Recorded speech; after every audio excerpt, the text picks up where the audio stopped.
2021 Canada Games Committee. We'd like to thank Doug and his committee for the work they've done today and the success that they've had. So thank you, Doug, and I'm sure you'll update us a little bit further on some more current aspects of the games as you get up to speak later tonight. So the upcoming Canada 2021 Games is expected to welcome over 30,000 visitors to Niagara, making this the best attended games in recent history. The Canada Games have not lost money to any host community to date, and that's over 50 years. In fact, they're a major driver of economic growth. Looking at previous games, the average created $116 million in total economic activity, with $98 million of that being local. They create an average of 800 new local jobs, paying $28 million in local wages. A substantially above average visitors forecast, there's no reason to believe that the 2021 Games here in Niagara will produce substantially above average revenues and make an economic activity and job creation. Much of this money will go to the tourism sector, and as the tourism is in general, revenue increases the farther people come. At the 2013 Games, the average overnight visitor from out-of-town provinces spent just over $550, with most of that going to accommodations and restaurants, but substantial other spending going to vehicle expenses, shopping, groceries, and other recreation and entertainment. In addition to spectator spending, there's also operational expenses for the games themselves. In the past, besides salaries, most went to supplies, food, beverages, accommodations, advertising, and professional services. Much of that was procured locally, offering to boost business in those fields. And finally, there's jobs to be created. This projected was to bring economic development of approximately $400 million and support 2,100 jobs throughout sports and recreation here in Niagara. This revenue supports the Regional Council's future planning, supporting business and economic growth in healthy and vibrant communities. The 2013 Games had a little over projected attendance of the 21 Games, created 1,100 jobs in the province, of which 801 were in local host community of Sherbrooke. Of the local jobs, 327 were created directly, and 242 through direct impact. There will be legacy of the facility, such as proposed multi-use athletic facilities, health and well-being facilities. The Brock campus, but other useful parts and economic infrastructure for years to come after 2021. The Brock facility will be available to use by the community in rehabilitation programs. Last week, the Regional Council voted unanimously in favor of supporting 21 games. So thank you, and for chapter 2 by you. So the Thorold Sports Runner recognition. I'm proud to be here tonight to recognize the male and female athletes of the year. Start off with the male athlete. After minor sports here at Thorold, this young man attended the University of New Brunswick, where he was Rookie of the Year, and went on to win 3 national championships in 2016, 2017, and 2019. He was a recipient of the Garnet Copeland Award for Overall Student Athlete in the University of New Brunswick. He was UNB's representative of the James Fire Memorial Trophy and excellent in athletics, academic, and community involvement. He was a recipient of the Red and Black Awards of UNB men's hockey twice, and also received a ring of distinction from the university for being recognized many times at the national level. He was a 5-time academic All-Canadian Honor Roll student each year of the school. He received a Bachelor of Business Administration in the years he was in pursuit of Master's of Business Administration in his final 2 years at university. After schooling, he went on to play in Toledo Walleye in East Coast League, where he played a pivotal role in helping the Walleye the first ever Western Conference Championship. From there, he went to East Coast League Championship, losing the 6 games in the following rows. He would not like to sign to continue his career, he went overseas and signed a deal with the River Brom of the Alps Hockey League. I'd like to acknowledge this year's recipient, the Male Athlete of the Year for the Sports Run Recognition, Randy Gazzola. Congratulations.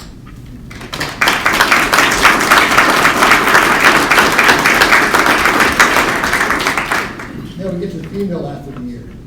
It's hard to believe this young lady started competitive swimming in just 2006 with the St. Catharines Dolphins, and then the Dennis Morris high school team in 2007. She's won more medals. She's worth to see behind her the amount of hard work she's accumulated over the years. During her career representing Dennis Morris from 2007 to 2011, she won a combined total of 10 medals, 6 OXLA gold, and 6 summer officer medals. For Special Olympics career, they consisted of 3 Canadian national games. In 2010 in London, Ontario, she accumulated 2 gold and 2 silver medals. 2014 in Vancouver, BC, 3 golds and 1 silver medal. 2011 in Tagonish, Nova Scotia, she earned 5 golds and 2 silver medals. Her Special Olympic career included 3 World Games. In 2011 in Athens, Greece, she won 3 gold medals. In 2015 in Los Angeles, she won 2 gold medals and 2 silver medals. And in 2019 in Abu Dhabi, she won a gold and 1 bronze. With these great accomplishments, I'd like to recognize this year's Female of the Year. Father, who asked not to be recognized tonight, Councillor Anthony Longo. I'd like to recognize our 2019 Female Athlete of the Year, Julia Longo.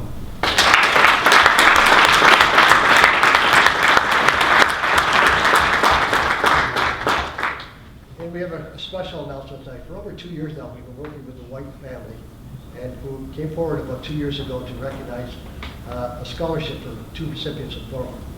It's hard to believe that people are giving back to community that made people around the world, but these people are fantastic. So I'd like to announce tonight that starting in September 2020, the White Family Scholarship will support 1 male and 1 female recipient for up to $10,000 annually for a 4-year term scholarship. So it's a fantastic designation for these 2 children, well, against 2 children, 2 athletes of Thorold. What their mission is to advance education by providing scholarships to a high school athlete from Thorold, Ontario, who displays sportsmanship effort and to complete diligently and use their post-secondary education in Canada. So in March at our dinner, White family will be there to kick off and give a little bit more details on how the specifics on how to qualify and apply for the scholarships. So it'll be the first kickoff, which the recipients will start their school in September of 2020. So each one of these students will receive $10,000 per year for a full 4-year scholarship, up to $40,000 to go to school. And this is a program that will be going on hopefully forever. Wow. So it's a great distinction, and we look forward to 2 Thorold students to come forward in September. Thank you so much, Councillor, and we hope you come back and give us more updates as you get them on this scholarship initiative, because that's fantastic. It's a windfall that two students from Thorold will be grateful every year going forward, and I say it's hard to get this funding together for schooling, but this will be great going forward. And you don't have to be a pro. You have to be recognized for playing sports in Thorold and in the community, giving us also. Thank you, Councillor Whalen. And just to finish off, just a reminder, the tickets are available for the runway dinner in March. Councillor DeRose has some for council, so I'm sure everybody is jumping at the bit to buy one. So we've not to put anybody on the spot, but they are available. And anybody in the community that does want to get one, they will go fast this year because we've got some great recipients, and we have them available at the Thorold Credit Union for anybody's interested. Thank you, Councillor. Thank you. Go ahead, Councillor Longo. Thank you. Councillor Whalen, just a couple questions if I could. First of all, thank you for recognizing the 2 young athletes in Thorold. I do know one very well. Thank you, sir. Yes. Just a couple of questions. One, you didn't mention tonight, there's been a lot of news recently regarding the ombudsman report, and there's talk of an RCMP investigation. Would you be supporting that investigation if it comes up at council? Most definitely. I think everybody would to get to the bottom of this, get it all ironed out, yes. That's good to hear. And all the numbers you were throwing around for the Canada Games, that's great, I appreciate that. But this would probably come up later tonight, so now that you're standing at the podium, I thought I'd ask it. It's true that the region of Niagara is responsible for any budget overruns regarding capital or operational for the Canada Games. So there's, I believe, a $146.7 million budget. So anything above and beyond that is basically the responsibility of regional government? That's right. We're holding the committee responsible to come in under budget, which sounds like they probably will. Okay. Thank you. Thank you. Okay, thanks very much. Thank you. And we'll move on now to adoption of minutes. Councillor Sack. Thank you, Mr. Mayor. Moved by myself, seconded by Councilor Rose, that the regular council and general committee meeting minutes of November 19, 2019 be hereby adopted. Any errors or omissions? Seeing none, all those in favor? Opposed? Carried. Any declarations of interest? Seeing none, we'll move on to the, since we're changing the order here now, we'll move on to presentations, and I'd like to call Donna Harrington, the Harrington Group, up to the podium, please.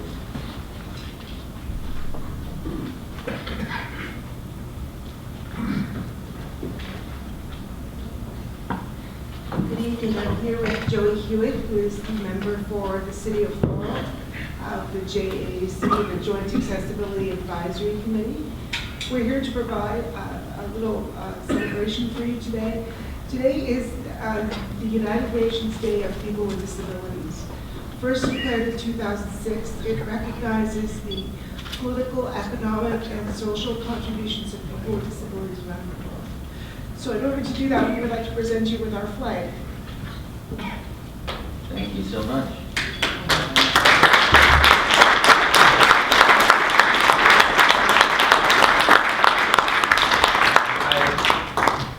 I'd like to call up Councillor Wilson, who sits on that committee. Come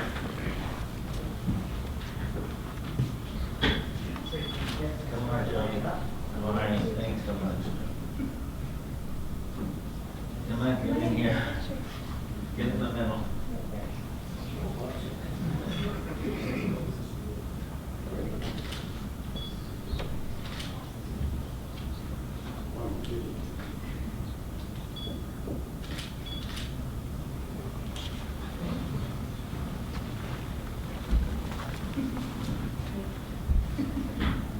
Our thanks again to staff and council for your ongoing efforts.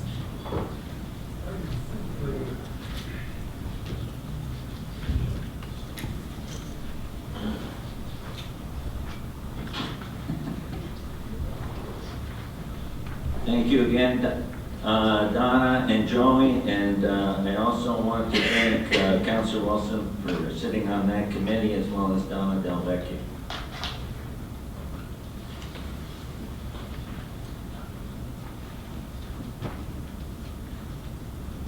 Thank you, Mr. Mayor. Yes. I was going to say it's fitting tonight for that recognition, since we recognize one of our own special athletes. Thank you.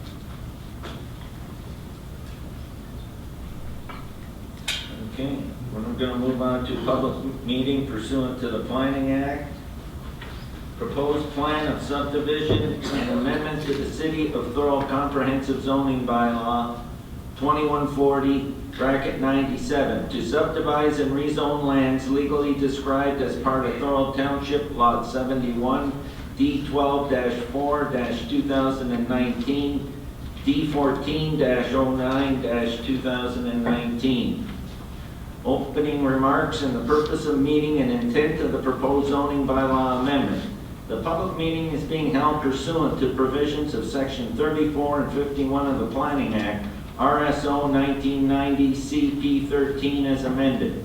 The purpose and effect of the proposed plan of subdivision and zoning bylaw amendment applications are to facilitate the extension of Hodgkins Avenue to Allenberg Road and to create 40 new lots for single detached dwellings. The proposed lots would be rezoned from the development D zone to residential first density R1D zone with site-specific provisions to reduce the minimum front yard setback requirement from 6 meters to 4.5 meters and the minimum rear yard setback requirement from 7.5 meters to 6.5 meters. A sign-in sheet is located at the back if you wish to receive a copy of the decision of City Council. At the same table, copies of the staff report are available for your information. Up first is the presentation from City Staff, Paul Klassen.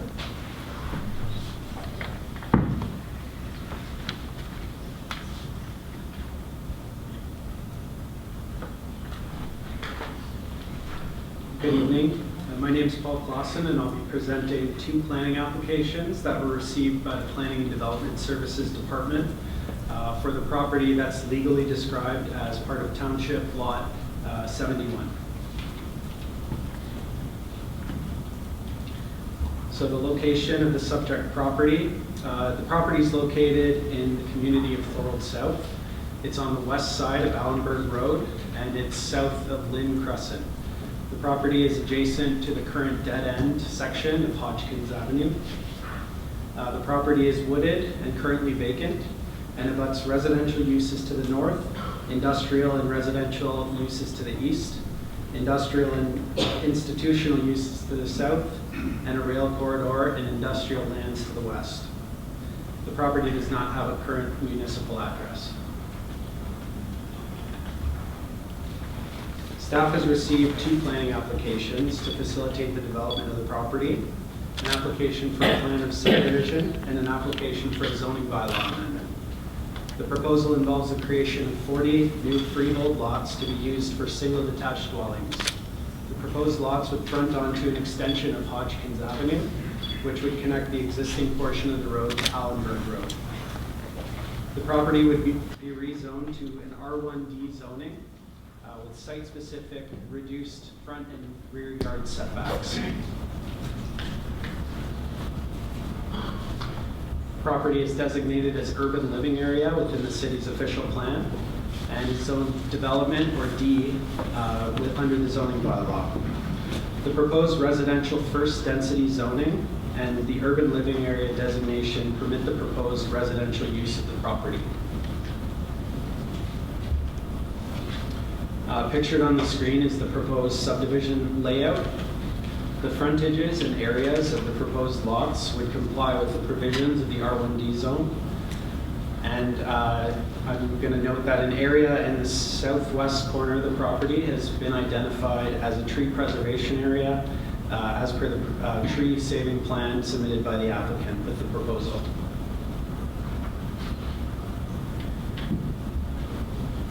Staff circulated the applications to internal departments and external agencies. No objections were received, although some agencies will require that conditions of approval be added to the subdivision agreement. A number of written comments were also received from the public on the application as well. The list of issues noted on the screen summarizes the comments so far. All of the written and oral submissions received by staff regarding the applications will be included and addressed to the extent possible in staff's recommendation report on the applications, which will be presented at a subsequent council meeting. This concludes my presentation. If there are any questions, I'm available to answer. Thank you, Paul. Are there any questions for Paul? Thank you, Paul. Up next, presentation from applicant, the consultant. Please state your name.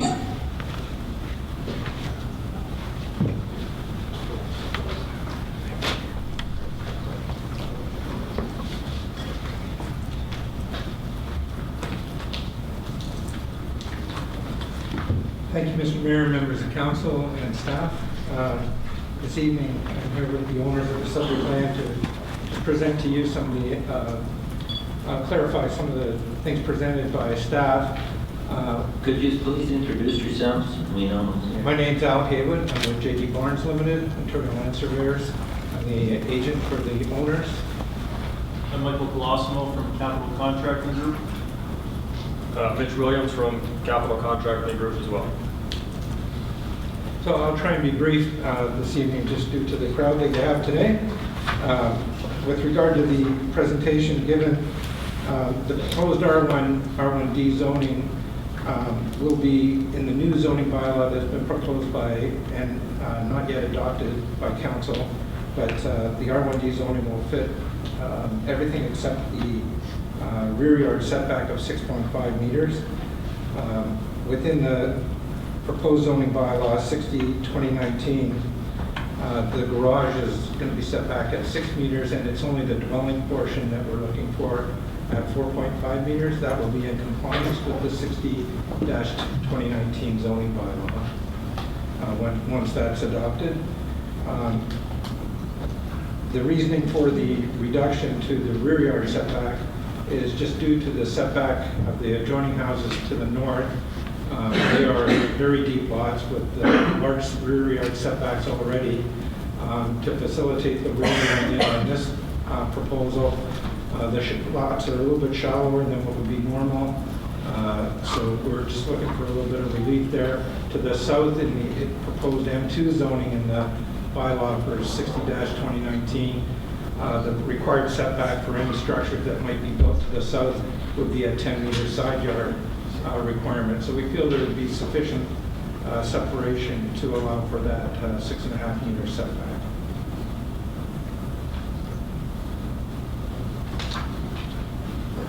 And as I said, for the 4.5 front yard setback, that's only to the dwelling portion. We would maintain the 6-meter setback to the garage area.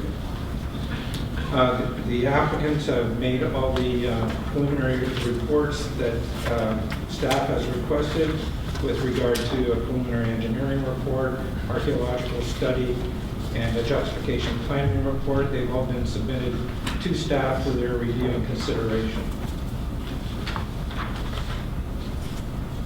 With regard to neighborhood comments, most I think will be addressed through the planning stage. With regard to flooding, there will be a master grading plan prepared. Sewers, storm sewers will all be part of the design. And I think all the infrastructure in the preliminary engineering report has been identified as sufficient to support this development. That really concludes any differences we have with the city planning proposal or presentation. And so we would just be happy to answer any questions that staff or council may have. I'll open up the floor for questions. Is there any questions? Go ahead, Councilor Singh. Thank you, Mr. Mayor. What's the timeline on this? So we're looking to start as soon as possible. We're ready to start upon having our final approvals. Once we can dig, our servicing contractor is lined up, so we could have this ready for May. Thank you. Any further questions? Seeing none, thank you for your presentation. Thank you very much. Thank you. Moving on to public participation. If a person or public body chooses to not provide oral comments at the public meeting or written comments before the proposed zoning bylaw amendment is adopted, the person or public body is not entitled to appeal the decision to the local planning appeal tribunal. Now at this time, is there anyone present who wishes to speak in favor of the application? Please come forward to the podium. That is anybody who is present that wishes to speak in favor of the application, please come forward to the podium. And one last time, anyone who wishes to speak in favor of the application, please come forward to the podium. Seeing none, is there anyone present who wishes to speak in opposition of the application, please come forward to the podium.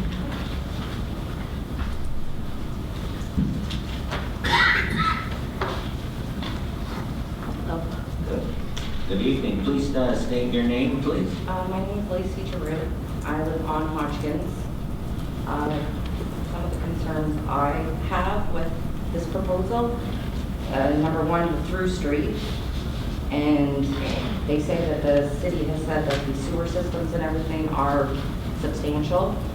We continuously have flooding issues, sewer backups with the current situation, so I believe adding 40 new residences on top of this infrastructure is not going to help. So I don't know where they get that it's sufficient.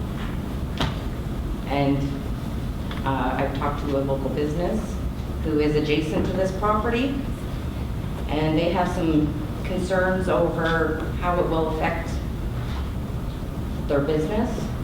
They have currently moved some of their dirt and dirtier side of the business was behind their building, and they currently moved it to the lot beside this because of complaints from neighbors on their side of the road. And now they're concerned that with it being behind new houses, that they're going to once again be put out of that space, which will cause harm to a very good local business for the community. that's about it right now. Thank you, Lacey. Is there anyone that has any questions for Lacey? Councilor Longo would like to ask you a question. Yes, thank you, Lacey. Just a quick question for you. You mentioned there's still flooding issues in your area? We get a lot of flooding with the roads and the sewers, and Sewer backups and so on? we've had a few sewer backups. People have had backups into their basements because of problems with the sewer outside of their homes. Have you reported these to the city? Yes, they've been reported. We've had the roads been dug up 10 times since I've lived there. The roads are a mess down there. We have no sidewalks. Okay. Like, I don't understand how putting that as a through street, it's not going to be safe for children. It's not going to be safe for the elderly people on the street. For sure, it's been a concern of ours for years, and I thought the problem was Our rectified. street is a mess. The whole thing's been dug up and patched, and every time it rains, like people's yards and behind us on Windle Crescent, like my backyard is in between Hodgkins and Windle. And there's probably about a 3-foot drop. So the people behind me flood because all the water goes that way. So that's another concern of ours, is if this new subdivision is going to be built higher or the same as ours, is the water just going to continue flowing and flood us even worse? I'm sure staff is listening, so hopefully when they come back with a recommendation, they'll address your flooding issues. And the Thank you. sidewalk? Thank you. Any further questions? Thank you, Lacey. Is there anyone else present who wishes to speak in opposition of the application? Please come forward to the podium. And one last time, is there anyone else present who wishes to speak in opposition of the application? Please come forward to the podium.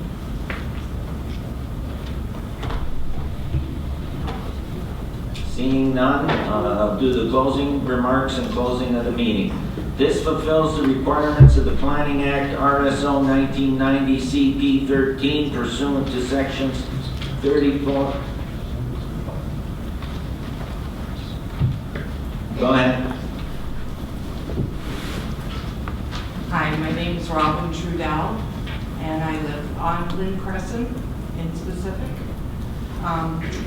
My name is Wendy Embo, and I live on Lynn Crescent. So I was just worried about my land. I'm behind it. So I'm just wondering how much land are they taking, or they're not taking any of our land. You know what I mean? Like, I own a big part of where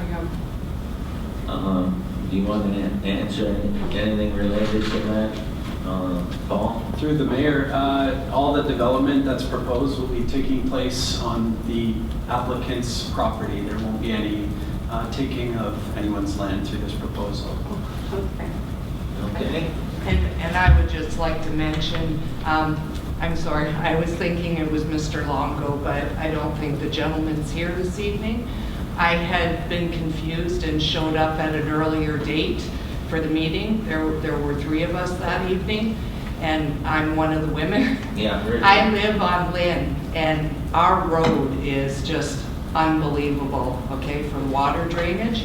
And I specifically asked, I realized that the plans were for Hodgkins to be developed for the through road to come, but would the city, per se, be looking at fixing our road conditions on Lynn, because we're the in-between road?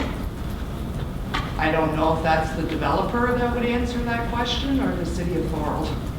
I think, go ahead, I'll again let Paul answer. Okay. Or Jeff? Mr. Mayor, so,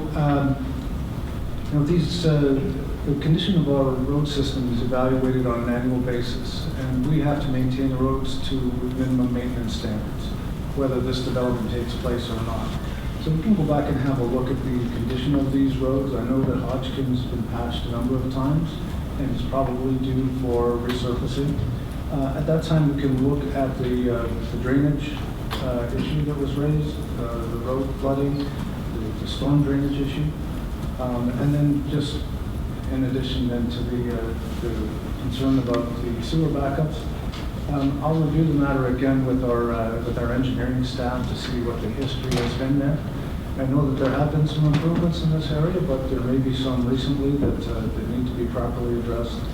And through this development here, we would ensure that any new lots that are created, any new houses that connect to the sewer system, would have adequate dry weather flow capacity, and the Ministry of Environment ensures that that happens as well. So there won't be any impacts as a result of this development, but we will continue to monitor the condition of Hodgkins and Vin Street to make sure that that the road are upgraded in a timely manner. We're just going through our capital forecast at the moment. Thank you. Okay, thank you very much. Is there anyone else present then who wishes to speak in opposition to the application? Please come forward to the podium.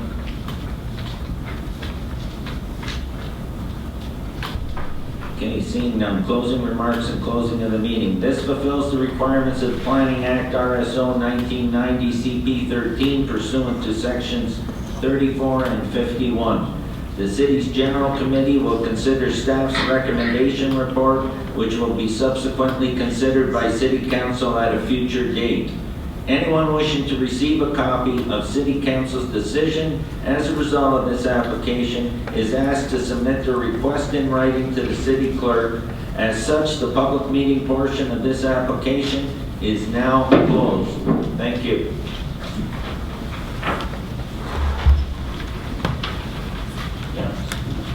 And up next, civic recognition, Councillor Kenny. Yes, the Thorold Old Timers would just like to thank the Flying Fathers, the Knights of Columbus, and Jim Marino for helping us with the charity hockey game we had. It was a good time had by all, and we were able to raise $1,600 for the food bank and the breakfast clubs in the school, and all the money stays in Thorold. So thanks to everybody.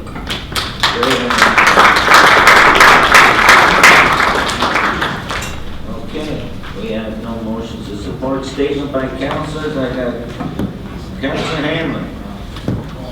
I'll skip the Hopkinsville one, but one I want to bring up, I talked to Jeff Owens, it's in regards to the Thorold tunnel.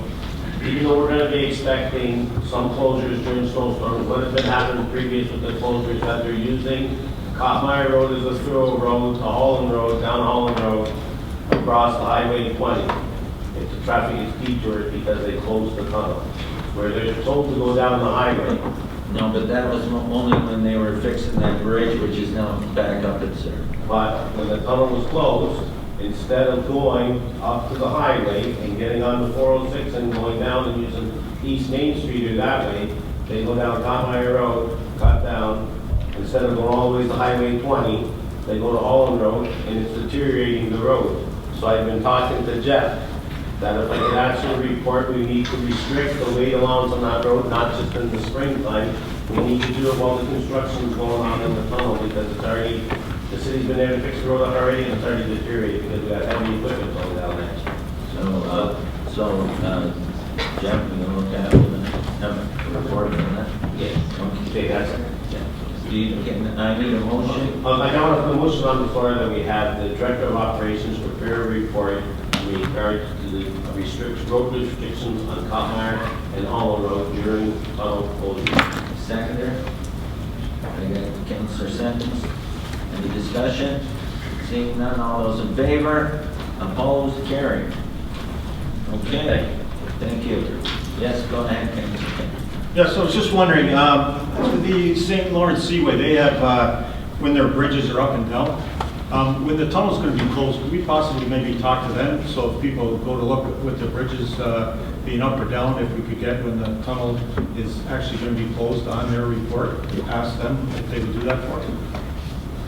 So we're going to work on, as what come out of the meeting was that the MTO is going to put signs at both ends, and then they're going to notify the region, the city, and the Thorold City and Niagara Falls City, St. Catharines, so we can put out, everybody can put it out on communications, as well as that. And the Seaway would be another good one, because the Seaway sends us information when they're closing. Okay, any notices of motion? Okay, we're going to resolve now into general committee.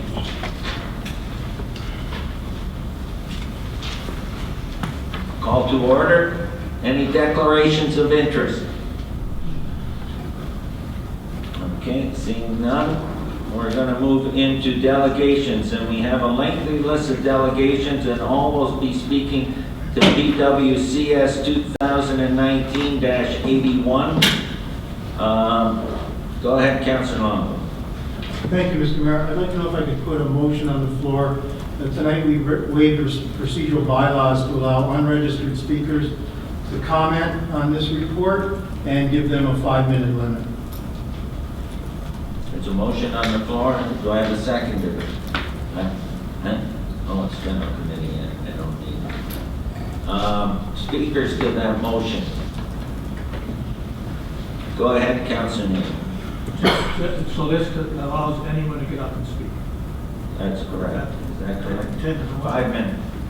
For 5 minutes, because we haven't had a public meeting on this, and I've had a few phone calls, and people have not been able to register on time, so I thought it would be fair if we allowed them to speak. Councilor Wilson, did you have something to say? I was just going to ask if we have a friendly amendment, since they didn't register previously, if we could limit them to 1 minute or 2 minutes? We're going from 10 till 5. Pardon? We're going from 10 till 5. Okay. Okay? I'll Okay, that's a motion on the floor. And all those in favor? Opposed? Carried. Okay. Up first, I have Mel Woodhouse, resident of the city of Thorold. And again, everybody will be speaking to PWCS 2019-81. Welcome, Mel. Thank you, Mr. Mayor, members of council. I've actually got 2 hats here today. I'm representing the Niagara Board of Trade and Commerce as one of their directors, as well as lifelong ratepayer here in the city of Thorold.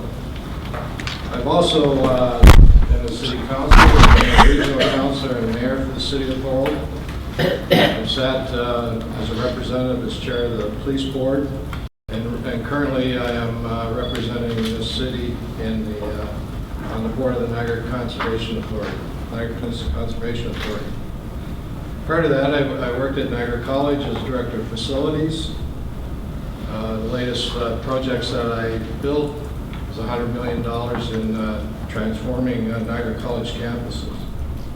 So I come here with a little experience in terms of what's being proposed.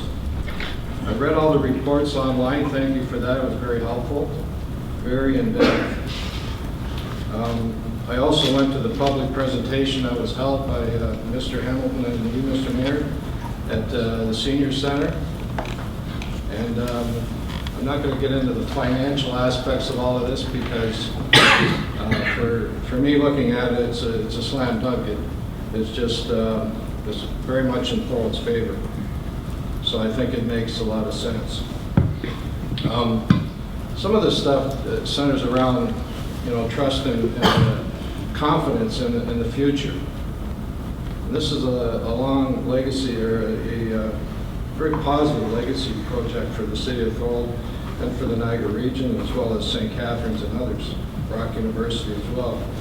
I can recall when the council of the day, when the proposal was to build a new hospital, and there was a lot of debate as to where it should be built. I was mayor at that time. I supported a central Niagara position, in other words, Highway 20, Maryville Highway area, because I felt it was central and be more beneficial. However, the thought at the time and the decision was made to locate it where it is now. That added almost $1 billion construction project in the Niagara region, closed some very aged facilities, which are now both demolished. And I think it's fair to say that the city of Thorold and its taxpayers benefited greatly from that and continue to this day and will for the next 50 years. We've had taxes, allocated for different things for many years, for the benefit of everybody in the city, but also for the region and other areas. So it's not, we're not operating in isolation. This isn't a one-time thing. It's never happened before. I know there's some opposition to this. I think it's fair to say that there's projects of this magnitude always have opposition. And I think that's a healthy part of the process, that people have an opportunity to state their views and articulate those reasons. And I think a lot can be gained as a result of listening to that. But as I said, I spent a lot of time going through these documents. The city of Thorold is in a tremendous growth pattern right now, which obviously is going to increase revenue from the city standpoint. But more importantly than that, this growth that is happening now and has been happening for the last couple of years is only going to get more intense. That growth and those demands of that growth is service. People pay taxes for services. And as you're here today, you heard some of the conditions of some streets in Thorold South. Legitimate concerns. People are paying taxes. They want to know if this development's going to come in, it's going to have an impact on them personally. But is it going to have an impact on the city? Absolutely. Those people come into a community, they come in with expectations. So I think this is once-in-a-lifetime opportunity for the city of Thorold in particular. It's a once-in-a-lifetime opportunity for the region as a whole. The city of St. Catharines is investing their tax dollars in the city of Thorold. And having sat around this table for many, many years myself, I think it's fair to say I never would have thought that would ever happen. And so I applaud them for that, because they're not looking at their window, they're not looking at their situation, they're looking at the big picture. And does it make sense from their taxpayers' perspective to do this? In large part, this whole proposal is about cost avoidance, capital cost avoidance, operating cost avoidance. And I can understand why some people are opposed to it for various reasons. But I think it behooves us all to look at this in a much broader, long-term basis. Mr. Hamilton talked about the games and the benefits of the games and the fact that the games have never run a deficit, to his knowledge, and I believe it to be true. So that's not a concern to me. It's to go forward once the games are concluded, and then the management of this wonderful facility that's going to be located in the city of Thorold.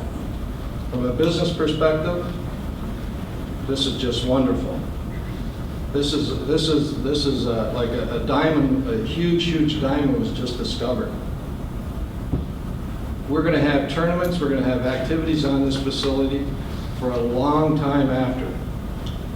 30 years, this legacy is going to be leaving benefits to our community and our business communities. People with hotels, restaurants, all the other things, housing. People are going to want to live here. There's going to be training of Olympic athletes here.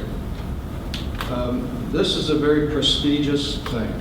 I applaud Regional Council for taking the initiative when they did to apply for the games. I most certainly applaud our council for having the vision and the courage to commit to making this capital investment and being part of the operations of it. So obviously I very much support what you've done, what you're about to do, and how we're all going to benefit from it. There'll be people, I recall sitting around this table when taxes would come up, we'd do budgets, whether that at the region, same thing. People would say, well, I don't have any kids, why am I paying school taxes? I don't get any benefits from the region, why am I paying regional taxes? Well, this is what community is about. This is what we're all about here in Niagara. And so we just happen to be the right location at the right time. And I'll conclude with one thing, Mr. Mayor. I was on council, I was a rather young guy back in those days, and the mayor at the time, Dr. Don McMillan, came to council, and he had a proposal. He wanted us to spend and commit the city of Thorold's tax dollars to developing a massive piece of property for prestige buildings. There was people that were opposed to it. We went ahead with it. We had confidence in our future. And we shared that confidence with our future with our commitment to these finances. And what it turned out to be, we still benefit to this day. And it's still growing. We got not only our money back, we got interest on all our money. And we've gotten taxes on all that money and that investment. And that property is where we are right now. This was a cornfield owned by Brock University. Regional government wasn't here. The regional government came here. We competed with every other municipality in the region. And this location was selected. This council of the day, or the council of the day I should say, had the confidence in the future. And I think it's fair to say that that future has been very lucrative for the taxpayers of the city of Thorold. With that, Mr. Mayor, I'll conclude. Thank you. Thank you so much, Mr. Woodhouse. Is there any question? Councilor Hand. Thank you, Mr. Mayor, to you. I appreciate the presentation now. And you had mentioned that you're in the business in the building business and through Niagara College, and I don't want you to take this the wrong way, but did you ever enter into a contract where your costs were unknown and you still approved the project? And I asked you that because we as councillors still do not know what the lease amount is going to be. We as councillors still do not know how much we're going to have to pay per year for our allotment of ice. And we as councillors still do not know what the actual financial implications are going to be other than what was on F. We actually don't know how much we're going to pay for this facility yet.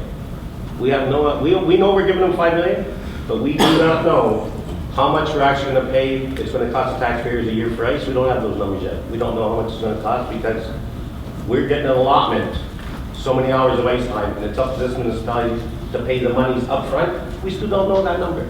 So for you to, I love your passion and supporting it, but I don't think you would go into a project not knowing what the cost implications are going to be. Well, I have to tell you, as I say, I've built over $100 million in buildings for Niagara College. And when you start out building a building, you start out with your design. You try to do the best you can in terms of what you anticipate the needs are going to be. Plus you anticipate and you take some calculations based on what you think the future is going to uphold. In other words, you're building buildings in the hopes that you're going to be able to fill them, not only with programs, but with bodies. People coming to fill those square footage. And every time you do that, it's a gamble. You don't know the ultimate operating cost. You don't know. You can make assumptions, and we do. And we do projections based on those things, but the revenue to actually address those buildings is not known. But it's based on confidence.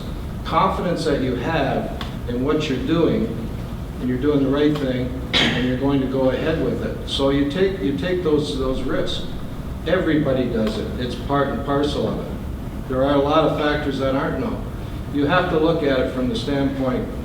Niagara College in those days, when I started there 26 years ago, I guess it was one of the smaller colleges. I think it's fair to say today it's no longer the case. So they're now known around the world because we took risk on things. We built a winery, we built a brewery. They're now doing marijuana in the greenhouses. There was a lot of different programs and initiatives that were taken that were best set up on the hopes that things would work, but you had confidence in the outcome. I appreciate that. I just want to know if you ever entered into a contract where you didn't know the cost, and I don't believe you've ever had that. No. I don't think you've ever signed a contract to build a $100 million building on a blank check and said, send me the bill later, and that's what we're faced right now in the city of Thorold. We're asking questions. I think, okay. And I'll answer this. I asked a simple question. You asked the question, then you want to comment on the question. We're here to ask questions, or we'll never get through all the speakers. I asked yes or no questions. In terms of the legalese of different applications, they're all different. Every one of them is different. In that case, it's a college. Have I done that in business? Yes. Have I gone into things not knowing all of the facts? Yes. Have I taken a calculated risk in things? Yes. Have they worked out? Yes. Because you're taking all the best knowledge that you have, and you've got a myriad of, or a boatload of, I just see the boat up there, boatload of facts and figures that you can do some calculations. But at best, they're guesstimates. There's no question about it. But this is an opportunity for our community that we will never get again. So I would encourage you to support it and move ahead. Thank you. Thank you so much, Matt. Any other questions? Go ahead, Councilor Long. Thank you. Mr. Woodhouse, sorry. Just a couple of questions. You made a few comments as you got down. We have a mandate to provide services. Former mayor, you know, with strategic plans and having a plan going forward for a city. We collect taxes to provide services, which I agree with. And we need to have operating cost avoidances. So my concern, and again, this project is going to get built, there's no question about it, it's going to move forward, Thorold's not going to get in the way. But my concern is, from the standpoint of the Thorold councillor, looking out for the Thorold taxpayers, I'm having a hard time, and I'm struggling with the city of Thorold being responsible, having a mandate to have 38,000 square feet of commercial space, 4 gymnasiums. We got into this needing one piece of ice, and this thing has grown so large, and again, it's fantastic. It's going to be a benefit for the region, it's going to be a benefit for Brock, but how do I justify having to be responsible for the operational costs of this monster? How do 18,000 people in Thorold have to support this project on an operational basis? That's what I'm struggling with. So again, I agree with you. We need to have a vision, we need to move forward. But I don't know how I can move forward unless somebody can convince me that these are all great things for the city of Thorold. Is that a question or is that your opinion? My question is, how do you justify us having a mandate to provide all these things that are in this building that we don't need? We have no mandate. So how can you justify that? I justify it on the basis, and I think you should, on the basis that you know, nothing you do, whether it's a recreational hall, whether it's any municipal functions that you undertake, whether it's a building or park, it doesn't matter. You always have risk associated with these things. But what you have is confidence in your ability to properly manage them, number one, which in this agreement we do. Second thing is that if you take the opposite view and you say you don't want to be part of this, and so you pass it off to the others, and this thing turns out to be very beneficial, you're basically shooting yourself in the foot. And I, as a taxpayer, and as a former mayor, I've gone through these numbers and I exactly understand what you and Councilor Hanley are talking about. I see it, I understand it, I've read it, I know the pitfalls that are there, and I know the concerns that are there. But I'm confident in the ability for this facility to generate enough revenue and to be managed properly so that it isn't a burden to the taxpayers. You're picking up 25% of this project, and you're putting $5 million in to do it. Your future liability is always the case. It doesn't matter. You think you're making money on the current arenas you got? You're doing cost avoidance. Cost avoidance is the capital cost of building a new arena, dealing with a building that's not far off from being 100 years old. The people that built that arena in 1932, 33, 34, right after the Depression, built that arena with confidence in their future. They took a big gamble, and it paid off for many years for this community. When they built the next arena, which we call affectionately the new arena, which was built in the 70s, which is approaching 50 years old, this council invested money in upgrading that arena. So it meets all the current standards. It's a beautiful building, done a great job in renovating it. All the aspects of that building are perfect for what we need. but we need another arena. So if you're able to, excuse me, so if you're able to take advantage of this and also the other aspects of it, this to me is, it's not a hard decision. I'll simplify the question. Do you think the city of Thorold has a mandate, council, to own a facility like this, which has commercial space and other things we don't use or don't need? Yes. We do? Okay. Thank you. Okay. Thank you very much. Okay. Up next, Dan Pelche, Executive Director, Thorold Community Activities Group.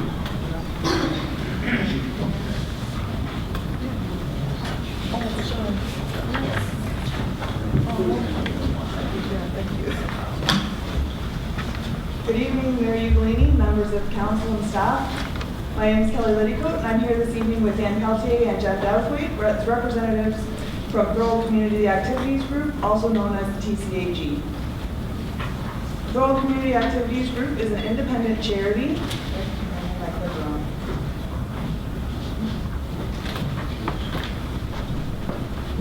Thorold Community Activities Group is an independent charity established in 1981, and since then has provided recreational and educational programming to the Thorold community.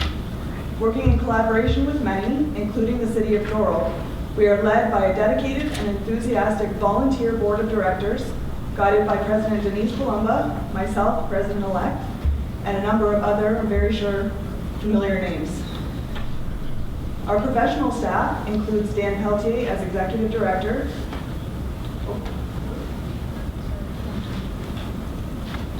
we're having clicker problems.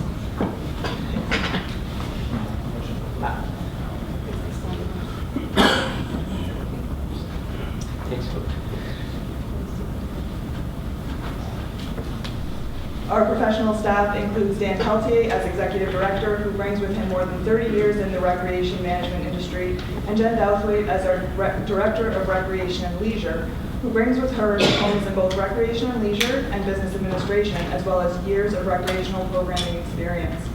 We have more than 60 other members of our team, as you can see listed, from registered early childhood educators, program instructors, camp counselors, and referees.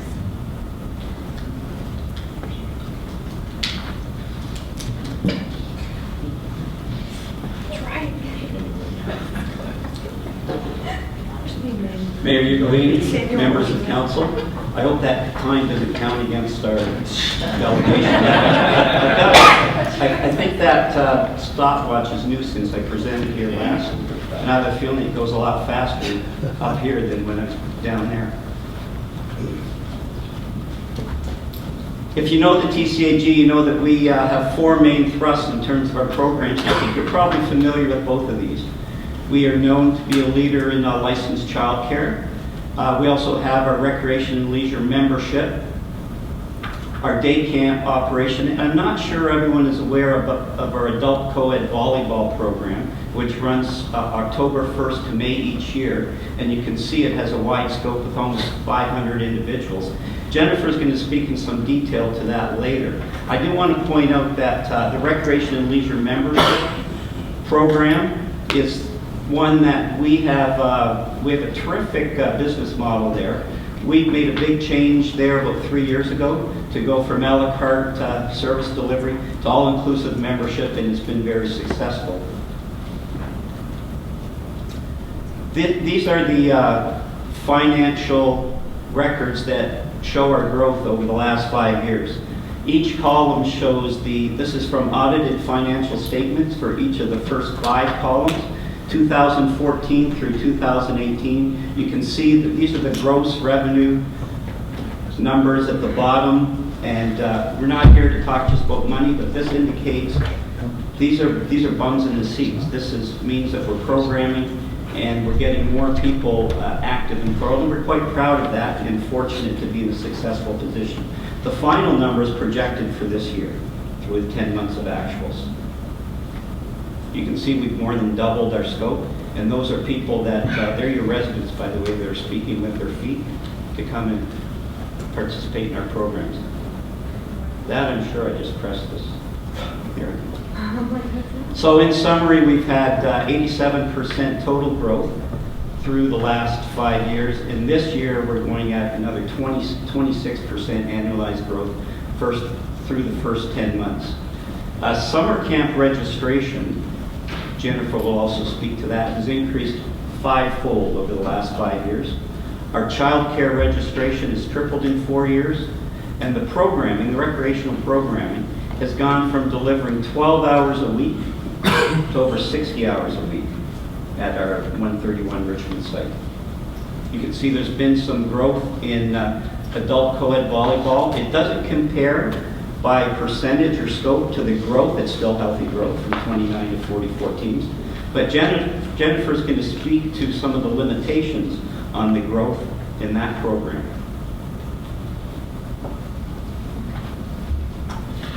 As the main provider of rec and leisure programs here in Thorold, it is crucial that we need the space of a multi-purpose facility.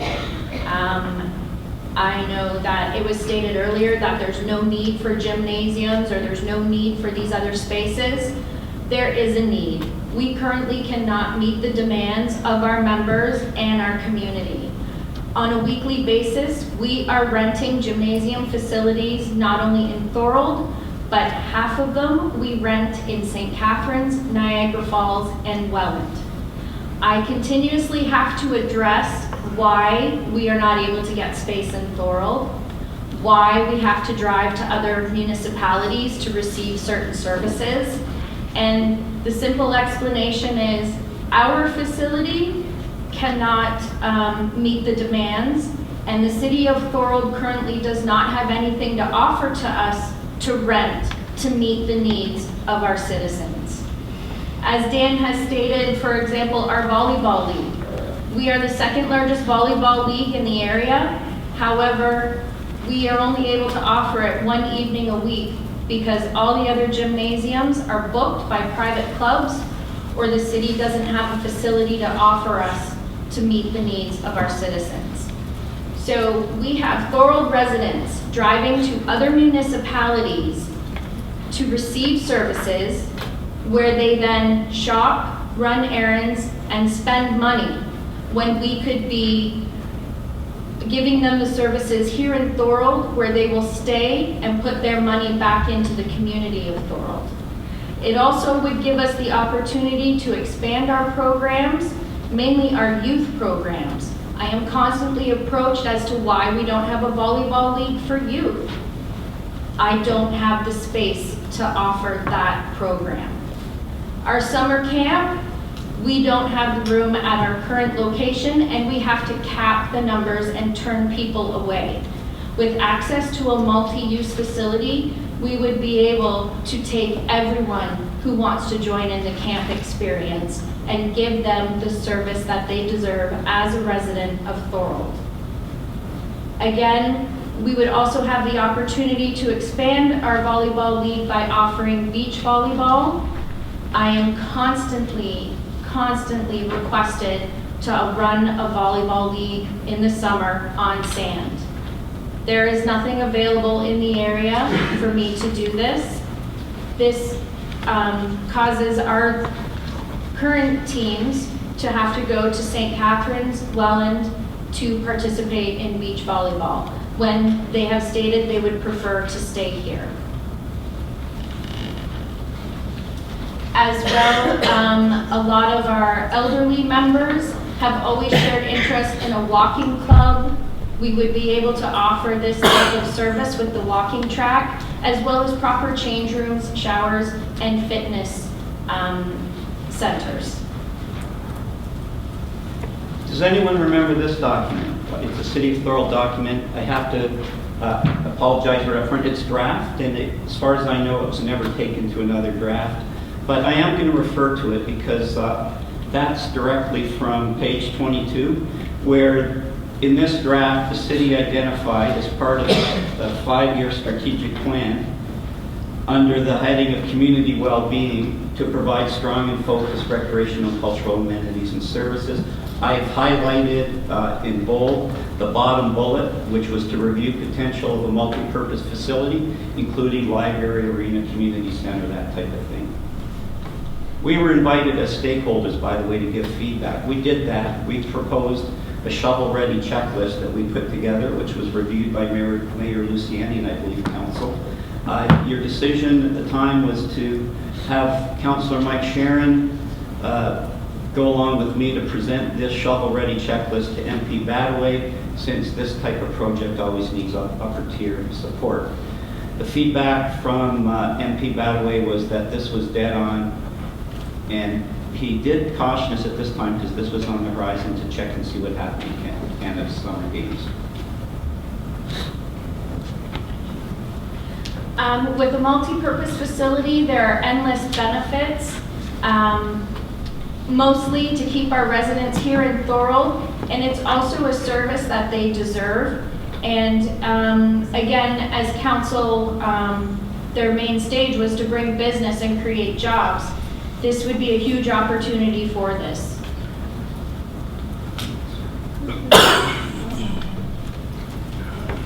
At TCEG, we believe that trust has been built with our community and believe that Thorold deserves the best. We're committed to providing high-quality programs and services and continue to maintain that a multi-purpose facility is the best model.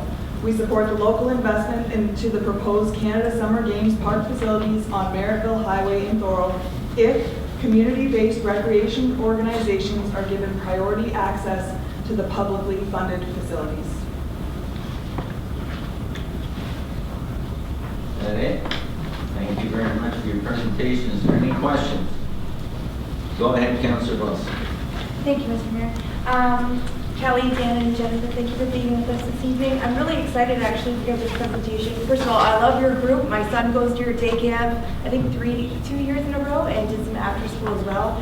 And so you guys do a great job, I can say, as a parent. I appreciate the services you bring to our community. It's interesting to see in your presentation because in our package, as you know and as you stated, we don't offer those types of facilities in terms of gym and volleyball courts, so we don't have data on what our usage levels would be. So it's really neat to hear what you've got going on there. I didn't know that you had volleyball, though I hear at the bus stop there's yoga, so I was interested in that. But I think it's really neat to hear because I know even just in campaigning, talking to people when we were going through this election process a year ago, I had a lot of questions about offering different services to our community, be it basketball courts and volleyball. And it's hard to get a good understanding or scope of how much. I gotta get you to the question, please. I didn't have a question. I'm just talking like everybody else is. I just wanted to say thank you for giving perspective, and I think that will help us in our decision. Okay, so I'm gonna let them get questions only, or we'll never get through the speakers list before we even debate the agenda item. Go ahead, Councillor Thorold. Thank you, Mr. Mayor. Great stuff. Dan, you're my idol. What you guys contribute to Thorold is unbelievable. Just a quick question. Dan and I spoke about this earlier today as far as gym time. Of the 500 people playing volleyball, can you tell us how many are Thorold residents?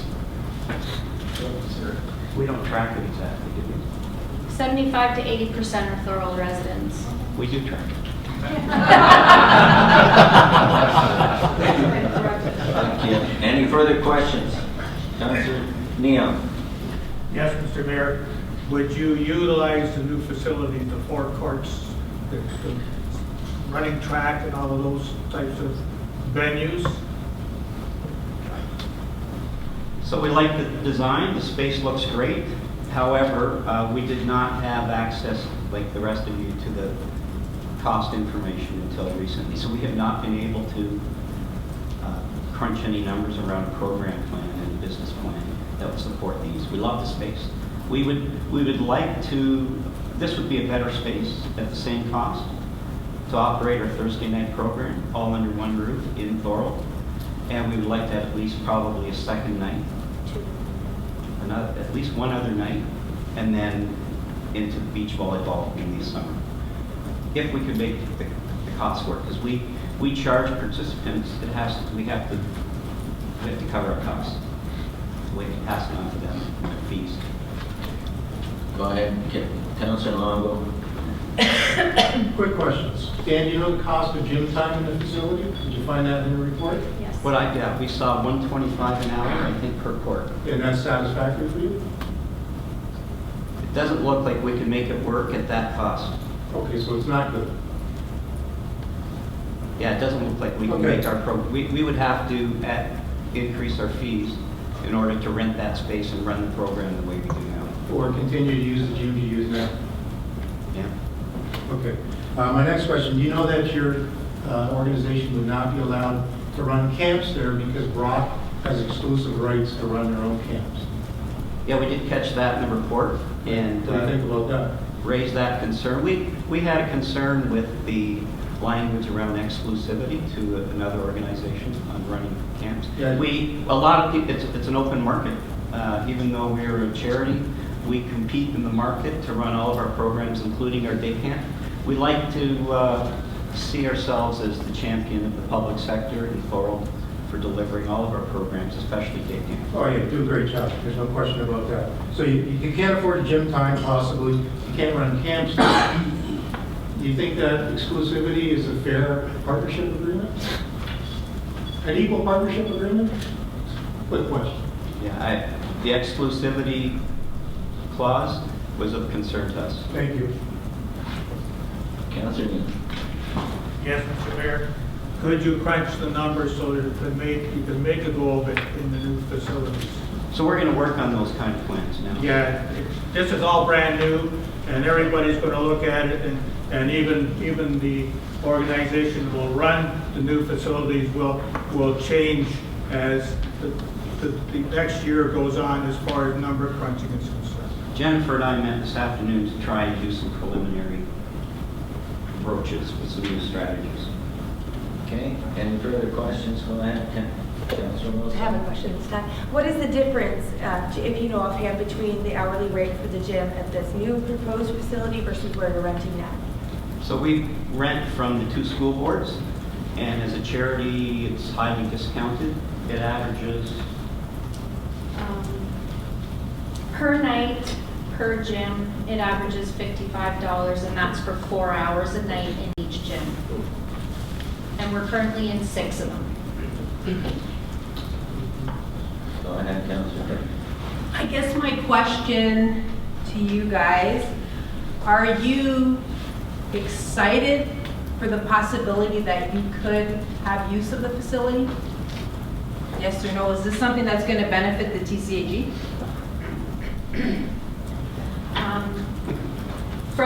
From my point of view, I'm extremely excited. To have access to a multi-purpose facility gives us the opportunity to expand our programs, introduce new programs that we're currently unable to because of not having the proper facility or space. So again, I know numbers have been discussed, but now that we have a better idea, it gives us a chance to properly plan going forward to hopefully incorporate using space at the new facility.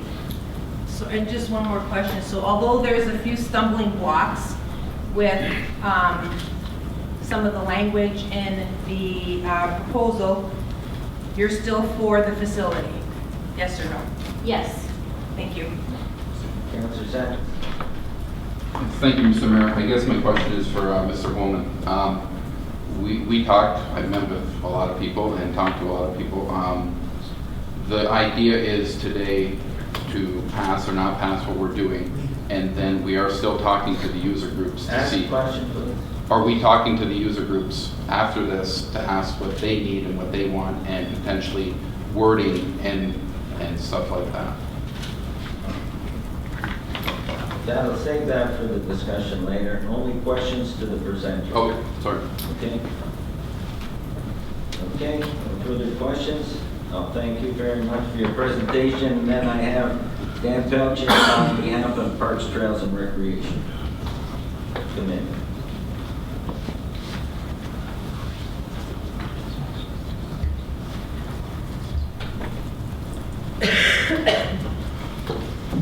So there's an extensive advisory committee here in the city of Thorold to provide support to council. One of them is the Parks, Trails, and Recreation Advisory Committee. The mandate is literally to provide advice to the city council regarding matters of parks, trails, and recreation.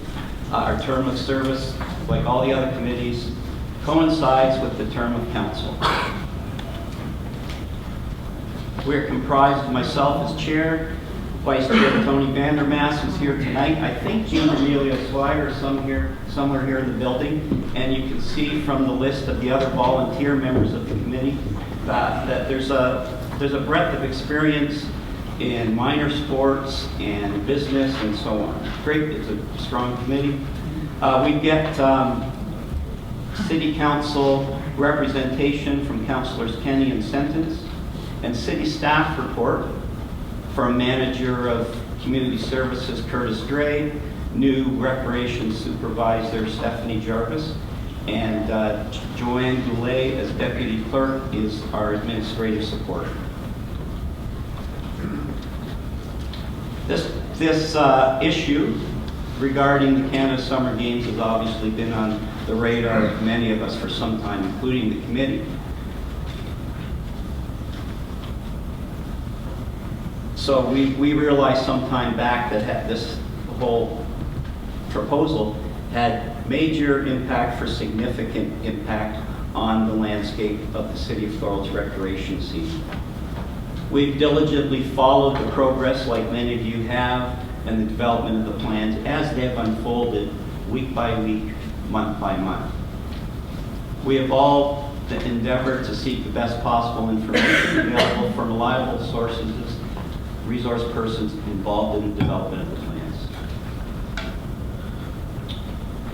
I believe, I can't confirm it 100%, but I seem to recall that each one of the members of the committee did participate in the survey portion of the Thorold Parks and Recreation Master Plan that went on in the last year. This matter of the proposed Canada Summer Games Park facility has been on the agenda of each of the PTR committee meetings since June this year. Finally, knowing that this date tonight was coming to us, this matter was reviewed exclusively at the November 6, 2019 meeting of the committee in preparation for tonight. We had one agenda item, and that was the proposed Canada Summer Games facilities. Remember, this was November 6th, it was early November. Based on what we had, we moved forward. We had, I think, all but one of our volunteer members in attendance, both council reps, staff, and a couple of guests. From the minutes, you'll see that this is a summary of the minutes. All in attendance were provided with an information update from each other, because each person on the committee had a perspective. Everyone spoke to it based on what they knew of the information of the day. All were encouraged to ask questions and voice concerns, and as chair, I can tell you that everyone did participate. Everyone spoke that day, offering perspective and questions. There were detailed questions about some of the operating issues, and some of those questions were able to be answered and some weren't at the time. Finally, we brought it to a motion, moved by Tony Vandermaas and seconded by Elizabeth Yates, and I'll read it.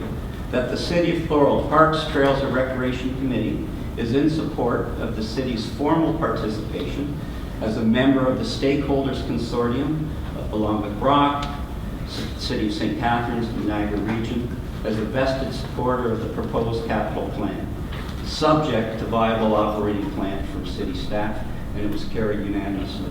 So you notice the nature of that motion is not unlike the motion that came to this council, I think in September, to support in principle the capital plan pending the operating plan. The committee has not met since. We do meet tomorrow. Any questions? Go ahead. Through you, Mr. Mayor. Dan, what do you consider a viable operating plan? Well, I'm not going to go into specifics. I can tell you the feedback I gave staff was to provide some options. First of all, on the capital and operating costs of the being a stakeholder in the proposed facility, and also to look at what if you just leave things the way they are. What would it look like if you decide tonight not to become a vested supporter of the facility? So I would look, if I were you, I'd be looking to see that it's comparable or better. That's all I can offer you. That's my opinion. I want to be careful now in answering questions. As chair of the committee, I presented a summary of the committee's position on this. I could take my hat off like other people have and speak as a citizen, and I'll try and let you know when I'm doing either. As a citizen, by the way, I just want to offer my thanks to all of you on council who have wrestled with this for a long time. And I think I've had direct contact with each one of you. You've each asked my opinion on this issue at different times. You've sat down with me, and I appreciate that. I also want to take an opportunity here, if I can, as a citizen, to thank Doug Hamilton. Doug, I'm not sure why you ever agreed to do this, but I'm personally glad that you did. I don't think we could have had a more capable and experienced person to play the role that you've had to play. Okay, any further questions? Go ahead, Councilor Thorold. Thank you, Mr. Mayor. Dan, in the minutes of the November 6th meeting, you stated that it's going to get built anyway. Could you just expand on that? Did it say that? Yes. In the minutes? It will get built anyway, regardless. I can't recall that reference, to be honest. I can't remember who said it. Regardless of whether we were involved as an operating owner or not. So if that was in the minutes, I'm not sure who said it in the context. But it was you. It was? Okay, any further questions? Seeing none, I thank you very much. Thank you, Dan. We got Paul Longo next, resident.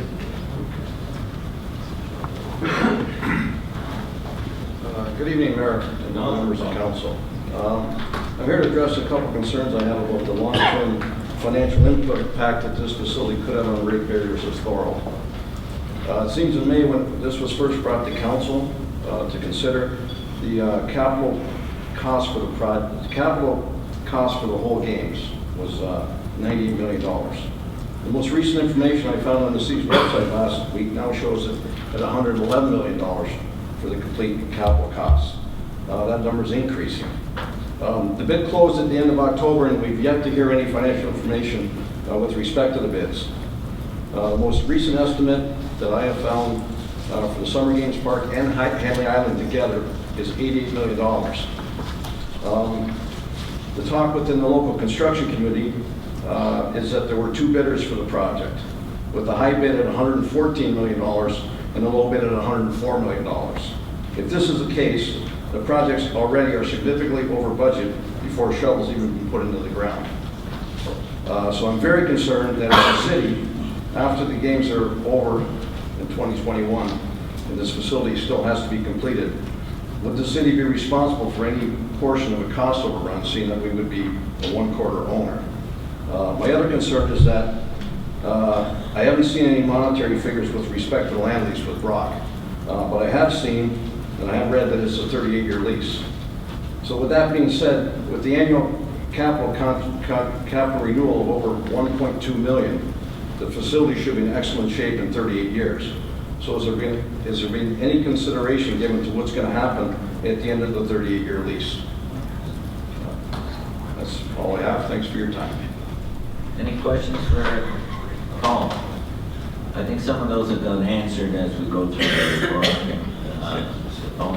Good questions, but I think you'll find there are answers for those.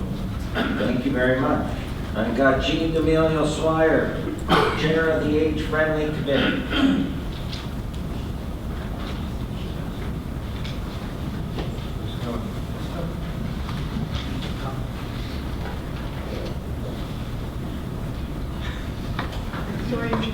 Welcome, Jane.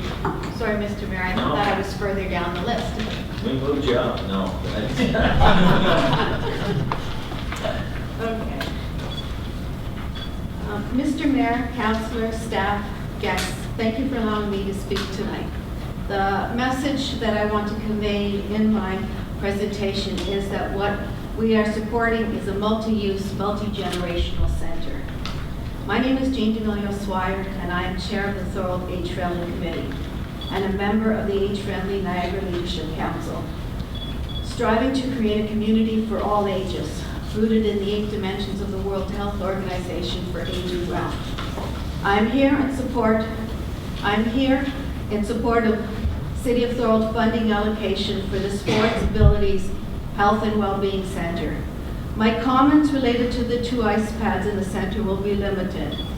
Arenas do not make money and are heavily supported by taxpayer dollars. Any opportunities to share cost and minimize annual arena deficit with other partners should be embraced. My sons played hockey for 15 years, and I know how expensive hockey and other skating programs can be, and I'm sure the costs have only continued to increase.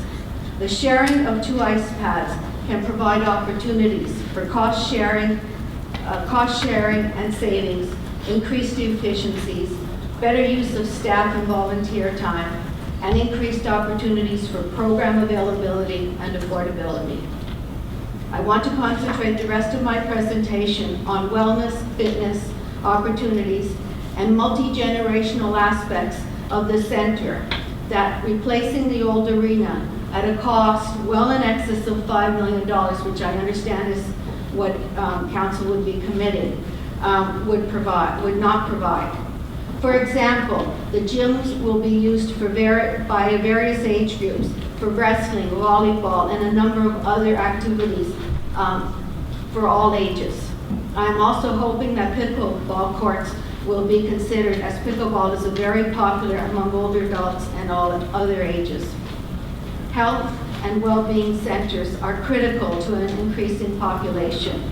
My understanding is that the current Brock Niagara Center for Health and Well-being, located on Lockhart, will be relocated to the new center. I have been attending the facility for many years with many other Thorold residents, which is now housed in a former school and has expansion and has restrictions regarding to expansion and has other limitations. A few years ago, there were rumors that this facility might even be closed. 4 programs are currently available at the facility, and I understand that these should be available at the new Health and Wellness Center. One is a Senior Fit program for men and women over 55. Programs are supervised by health science students from Brock as well as Niagara, students who come from Thorold also. Trained students teach and supervise use of equipment, exercise, ensure safety, modify fitness programs, provide the listening ear, and teach classes including yoga, dance fit, walking, core, balance strengthening, golf fitness, just to name a few. The students also provide information sessions on various health-related topics.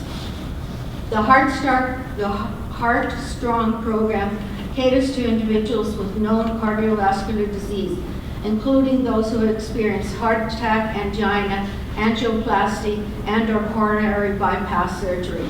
As well, those patients with high risk factors such as high blood pressure, diabetes, overweight, obesity, or high cholesterol are also welcome. PowerCord is a wheelchair-accessible program that targets exercise programs specific to individuals with spinal cords injury, multiple sclerosis, and amputations to improve function and reduce risk of heart disease associated with inactivity. And the Therapeutic Exercise for Amputees program provides amputees in the Niagara region with a safe and supervised environment to exercise. Relocating this facility to the new proposed center would ensure that this gem of a facility remains in our backyard, benefiting older adults and other individuals to increase their fitness and well-being while assisting Brock and Niagara College students to advance their studies and careers with practical experience.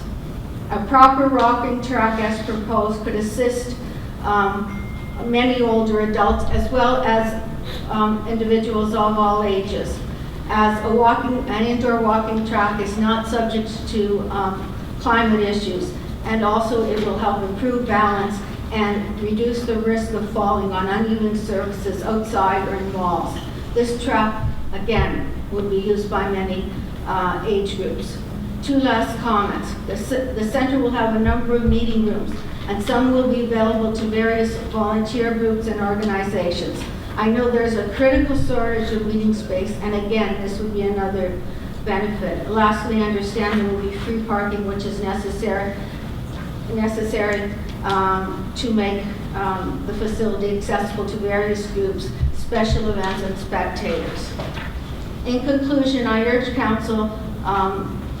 councilors voting this evening to consider the wellness and expanded fitness and wellness benefits that Thorold's $5 million commitment to a sports abilities and health and well-being center would provide, and we get the benefits of the ice time that we need without building another arena. Council's financial commitment this evening for the center would provide opportunities for many potential users of all ages for increased physical fitness, improved mental health, increased healthier living, and reduced social isolation while getting the ice time required for hockey and other related sports. We have to think outside the box and work together more effectively to make the tax dollars go further. We must work together to find efficiencies for cost savings, program delivery, and program enhancements. Simply replacing the old arena at a considerable cost to Thorold taxpayer would not give us all the additional benefits of a multi-use, multi-generation sports abilities, health and well-being center for a wider base of potential users while providing additional requirements at a fraction of the cost to taxpayers. Also, as chair of the age-friendly committee, we have meetings throughout the regions, and I have to tell you that some of the facilities I've been to for some of our meetings, information sessions, etc., such as the facility in Pelham. The facility, if anybody has not been to West Lincoln and recently, take a drive out to West Lincoln. These facilities are multi-purpose facilities servicing communities not much larger than ours.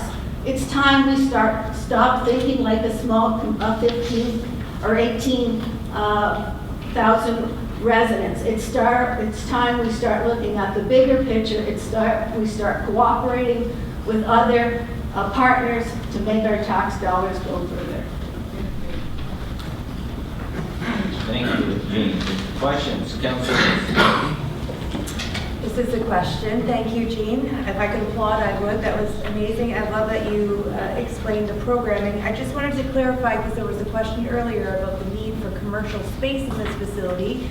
And those programs that you were so kindly identifying for us, those would be located in the commercial space in this building, correct? I'm not sure where the wellness center, right now, the wellness center is on Lockhart Street. It is not we pay a minimal fee to attend that facility, comparable to any other facility, but we get many benefits, both for ourselves and for the students who are providing valuable service to us and gaining valuable educational experience. Councilor Wilson, I think when Doug Hamill speaks, he might be better able to answer that commercial. I was trying to connect the two. As I said, this facility currently exists. It's just, I understand it's going to be moved. Yes, that's what I was asking. This facility is potentially moving. That's what I understand. Thank you. Okay. Go ahead, Councilor. Thank you, Jean, for your presentation. Jean, just a quick question. If we don't own this building, do you think they can prevent Thorold residents from utilizing it? And all the programs you've spoken of?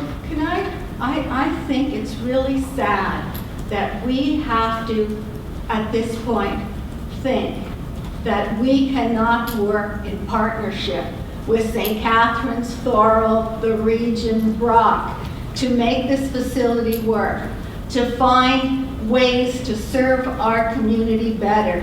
I think it's sad that we have to ask that question today, because I think we have some smart people in Thorold that can make that center work very well. And I think we have staff.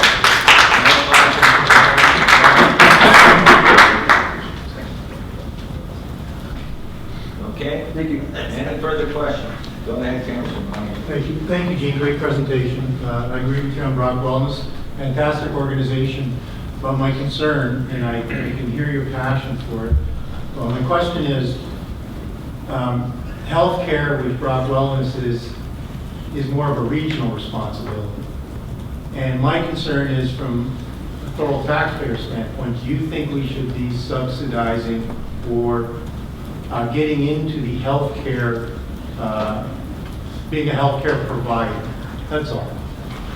I don't think we're a healthcare provider. A wellness center helps us reduce our healthcare costs. We are trying to stay healthy, so we do not go in hospitals, so we do not go in long-term care facilities, so we can remain in our homes. And this facility will help us do that if we participate in it. And I tell you, as I get older and I don't like driving, I would rather drive to Brock and get my exercise and wellness activities than drive to St. Catharines, where I have to get it from another municipality who is more forward-looking in ensuring that their citizens stay healthy and not have to use medical facilities. Thank you. Any further questions? Okay, thanks so much, Jean. Thank you, Jean. Up next, Doug Hamilton, Chair of the 2021 Canada Games. Welcome, Doug. Gene left. Unfortunately, tough act to follow. Thank you, Mr. Mayor and members of council. My name is Doug Hamilton. I'm chair of the 2021 Canada Summer Games. I'm joined tonight by other members of our board and staff. But over time, you've all heard lots of discussion from me, so I'm here not to present the facility and the information to you, but instead to provide you with an opportunity to ask any questions in case you needed any update, but more importantly, to introduce two key members of our team. Two key members of our team who have been involved in our planning of this facility from day one. For the last 3.5 years, Jim and Loretta Davis have been involved in helping us ensure that this facility is an accessible facility that serves sport athlete needs now and into the future. Jim and Loretta, sitting to my right, are residents of Thorold, both of them. They are coaches and highly successful parasport athletes. Jim is the Ontario bocce champion currently.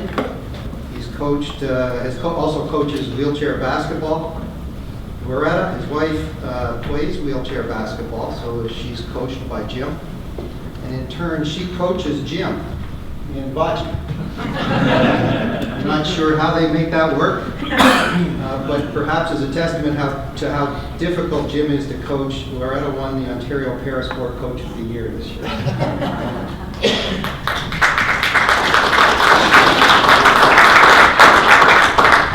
Both are members of the Brock Niagara Parasport organization called the Niagara Penguins. And they are instrumental in our development of the plans over the last 3.5 years. And rather than listening to me anymore, I'd like to give them the opportunity to tell you why these plans and why they've been so actively involved in developing these plans for the last 3.5 years. Thank you. Before we definitely was now after going after that lady, so we can't say much better than she did, really. Like Doug said, we're members of the Brock Niagara Penguins. We both coach, volunteer, and are active members as athletes. The Brock Niagara Penguins will be using this facility. We currently are members of the Brock's facility for our wheelchair basketball. We only have 1 day a week at 2 hours. That is not enough time for us to run all our programs. I currently coach adults and children with disabilities, and they currently play together. But the league that we play for is trying to get us to split it apart, and it is really hard to run a 2-hour practice teaching both adults and children. So I believe we need this facility to be able to expand our wheelchair basketball program. We also have 6 other programs that could benefit from this as well: hand cycling, wheelchair racing, sitting volleyball, and bocce. We also have swimming that would remain at Brock, I'm sure. So this facility means a whole lot to us, and a whole lot to the other 52 athletes that we provide services for. Kids ranging from ages 8 to adults ranging, I think, think our oldest has been 44. So, and we've had several who have been Thorold residents over the years. Greta and I have been Thorold residents for over 20 years now. And so we really think that this is going to be a major plus for the disability community. We are also members of the Health and Wellbeing Center that this lady so passionately talked about earlier. There's not much more I can say about that center, except that it is massively outdated. It is not a truly accessible facility. There is only one disabled bathroom for probably 100 disabled users. Obviously, they're not all there at the same time, but we're constantly having to do things like wait for the washroom. There's not enough space. So I think it's very important that they do get a larger space, and that they will be contributing to the cost of this building, right? Because they're part of Brockville, so that will make a difference, I'm sure. Do you have anything? As Jim said, a lot of our cases that we are running right now for our programs are not sufficient. Like, we run our matcha program at the David Schultz Center, which is a very, very tiny gym. We are only allotted to be able to have 4 athletes for our program because the space is so small, to allow athletes to be able to throw balls and have our volunteers help them, and the equipment that it takes to some of our athletes to participate. And we would love to be able to expand. Like, I have two programs that we run out of the Children's Center for bocce. One is a rec program, one is a competitive program. It would be nice to be able to have more time to be able to do these things. It's only going to benefit our community to get more people active and bring more opportunities to this community for other parasport events, like bringing maybe a national event here for one of our parasports, which would be great to see. Thank you so much. Mr. Mayor, perhaps we could ask members of council if they have any questions of Jim and Loretta, and then I'm happy to answer any other questions. Yeah, any questions from the councilors? Any counselor questions? Councilor Decker. Thank you, Mr. Mayor. I do have a question, but it's for you, Mr. Hamilton. If you could just clarify, one of the presenters was concerned about cost overruns with the facility when it was being built. I'm pretty sure that when Regional Councilor Whalen was speaking, he said that the region was going to pick up if there was going to be cost overruns building the facility. Am I correct in saying that? That's correct. We have an agreement in place with Niagara Region now where they are responsible for any deficit that is associated with both operating games as well as for the capital infrastructure for the games. Thank you. Go ahead, Councilor. Thank you, Ms. Smile. I'll direct my question to the parasport athletes. Great presentation there. You don't know how much parasports means to me. Have you had any input in this facility? Have you provided your input from parasport, what should be included? Yes. Yes, as Doug has said, we've been a part of the process since I think the very beginning, if I'm not mistaken, Doug. For 3.5 years, we've been contributing our ideas and our thoughts as to how to make this facility accessible for all in Thorold as well as throughout the Niagara region. And you're satisfied with the outcome? I am satisfied with the outcome. I'm very much looking forward to having a space that's 100% accessible for all persons with disabilities. Oh, okay, thank you. I have no doubt it will be. Thank you. I'll reserve the rest of my questions for Mr. Hamilton. Any further questions? I just want, do you have any question for him? Oh, I have questions for Mr. Hamilton, yes. Go ahead. Okay. Thank you, Doug. Great job getting it this far. Just have to ask some tough questions tonight, and I'm sure you can appreciate that. And I don't want to micromanage here, but I look at the overall project and I want to look at the parking, okay? So I need to ask this question to you. 260 parking spots for the facility. I have a concern with that. Again, I don't want to get into a big conversation about it, but we have 180 spots. We have 180 spots downtown Thorold at the 2 arenas. in the parking lots. We have the luxury of having off-site parking, book depot, street parking, and so on. My concern, and I'm not sure if you looked into this, is if you build this facility with 2 pads, which you're going to try to have as much ice time there as possible, 4 gymnasiums, all that commercial space, all the other amenities that go along with it. I don't want to predict the problem, but you will have a parking problem. So I want to know how you're going to address that, because the other 1,200 spots are too far away for users. So let me your first question, 260, I don't believe is the correct number. I'll check right now, but I believe the number is closer to 400. No, it's in our report. It was in the St. Catharines report and our report. Okay. Second, with respect to, so it's been designed by the design team to accommodate the use. Second, there is an agreement in place already, a discussion with Brock regarding capacity in the event that there are events at both locations. So if there are 1,200 parking spots right behind this facility that are being built for Brock University, and there's already an understanding between Brock University and the consortium that in the event that there's a tournament being hosted at this location or something happening at Brock, that there's overflow parking to be addressed at each facility. Okay, so that's what I wanted to make sure of, because the other parking facility was the property of Brock, and the last thing I want is for people to call me and say, I can't get a parking spot to watch a hockey game.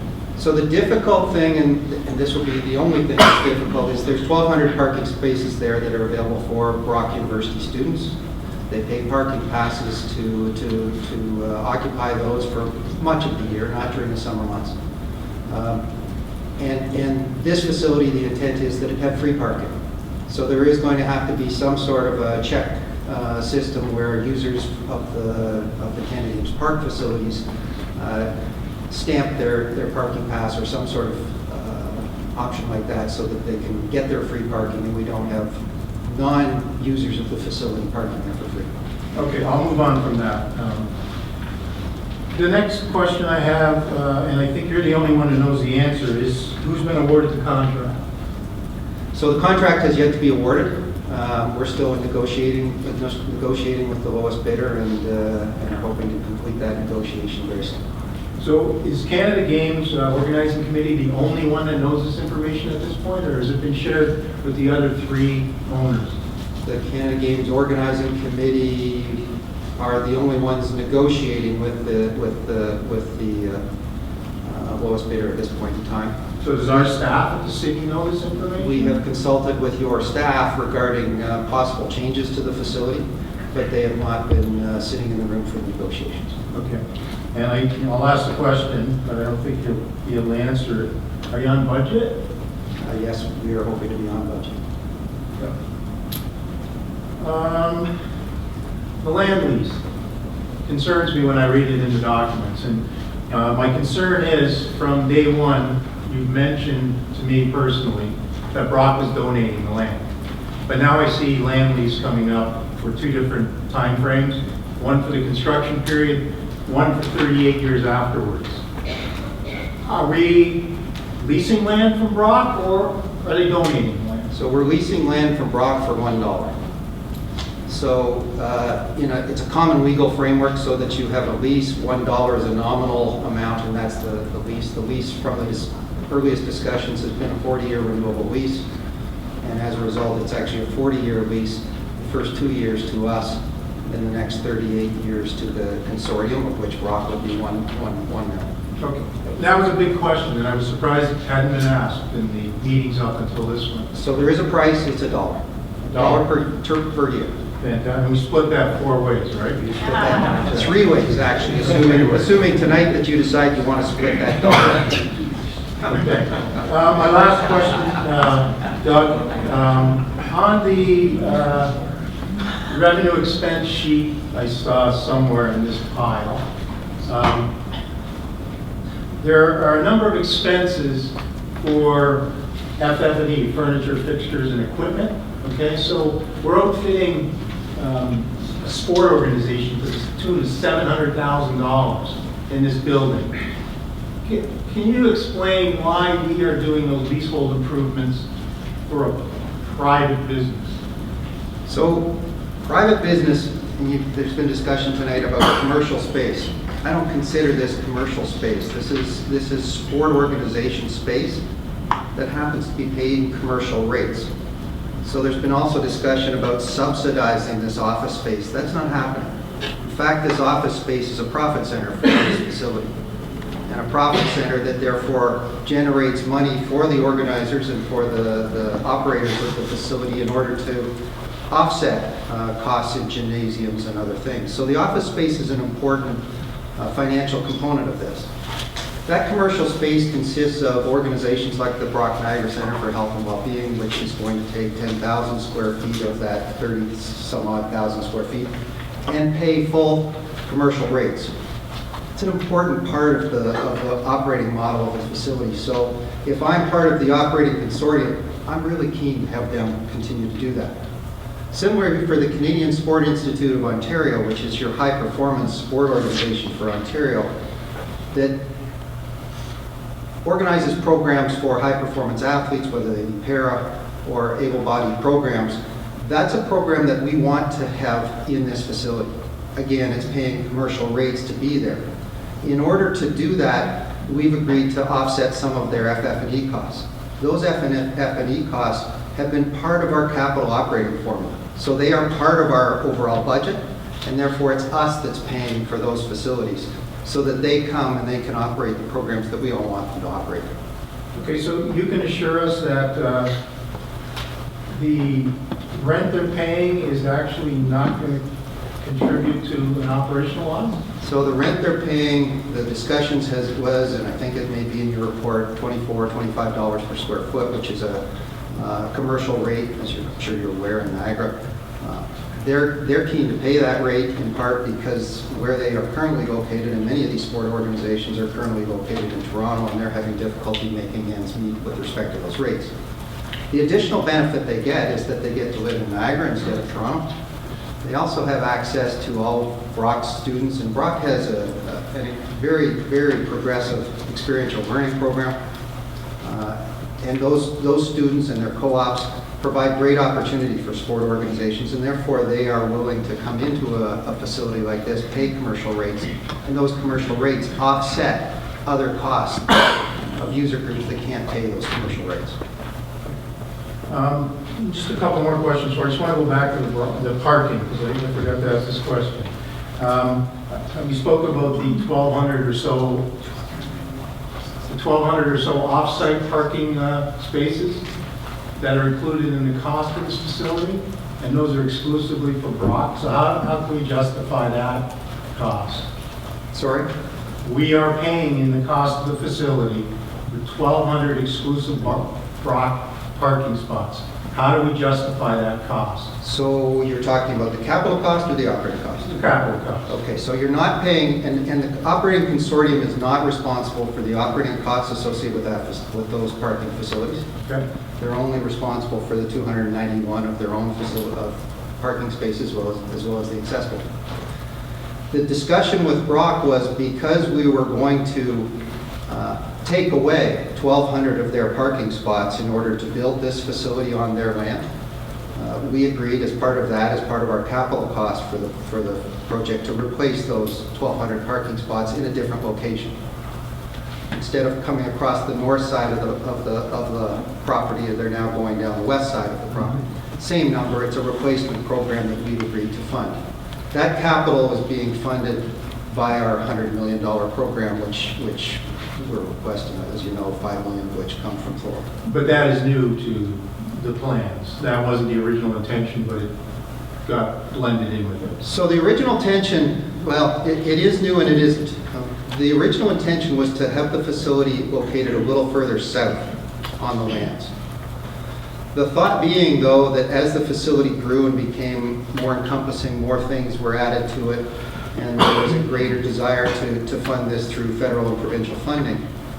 The facility is really a splendid commercial facility for as a backdrop to the region.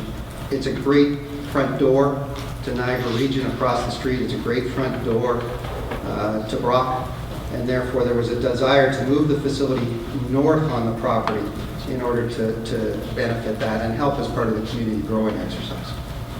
And my final question for you. In terms of the partnership group, and I mentioned this to you a few times, and so I know you're feeling if you think there's any way we can include another partner in this. I know it's kind of late in the game, but I really believe that Brock University Student Union should be a partner in this. They're going to be probably the greatest beneficiary of this building. We're asking the City of Thorold, St. Catharines, Niagara Region, federal, provincial government to pay. I think if somebody looked at this plan and said, BSU, you need $25 a year per student, $25 a year, we could generate $500,000. We could make this more equitable for the way I'm looking at it, the residents of Thorold. And I have a concern with that. I don't know if you can answer anything.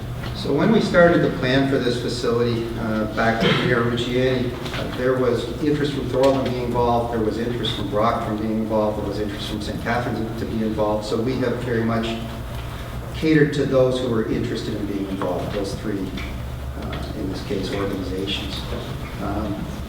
We haven't gone out looking for other partners. But you had asked a moment ago, you asked the question about whether we're able to operate these programs for our residents. And Councillor, you've heard about organizations that are worried about their costs in these facilities. It's incumbent upon you, as you know, as councillors, to make sure that your residents are given the greatest access to these facilities. With all due respect, not being a partner in the facility makes it difficult to negotiate on behalf of your members, on behalf of your constituents. And so you asked earlier about why would we want to be in the room. I've never been able to negotiate a good deal on behalf of my stakeholders not being at the table. I'll just leave you with a comment. We are in the room. We're at the table. I just believe we need a fair deal. And I believe, and maybe it's because we're the smallest. I'm going to ask a question at the end. Question.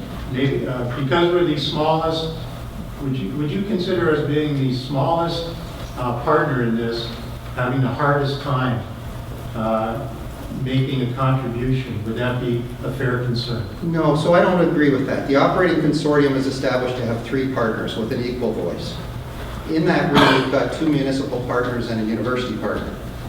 You've got the opportunity to be in the room, to negotiate, to ensure that your residents and your stakeholders are properly represented in this facility. But you're only there if you're part of the operating consortium. Thank you. Any further questions? Councilor Thorold. Thank you, Doug, for the presentation. Doug, I'm looking at Appendix J here. You just made a statement to count to everybody that, because I assume, when I vote on this, I assume that Brock is donating land. You're saying here today that we're leasing it for 40 years for $1 a year, because in Appendix J, the only sheet we received from Brock, they didn't have their report ready for us. It says that it's a 2-year term, and then at the end of 2 years, subject to review by the university's external legal counsel for the next 30 years. And so that's my first question. Second question, what happens after 40 years?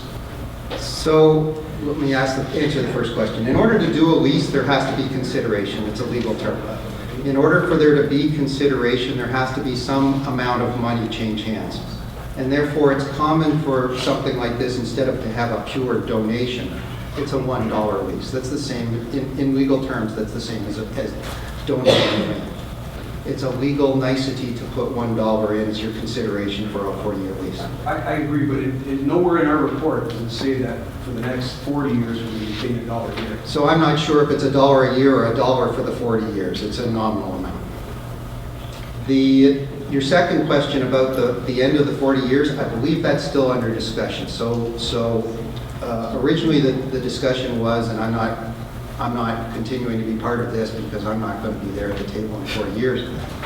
The 40 years was a renewable term, but at that point in time there had to be opt-out provisions, and that's something that I understand your legal counsel is now looking at.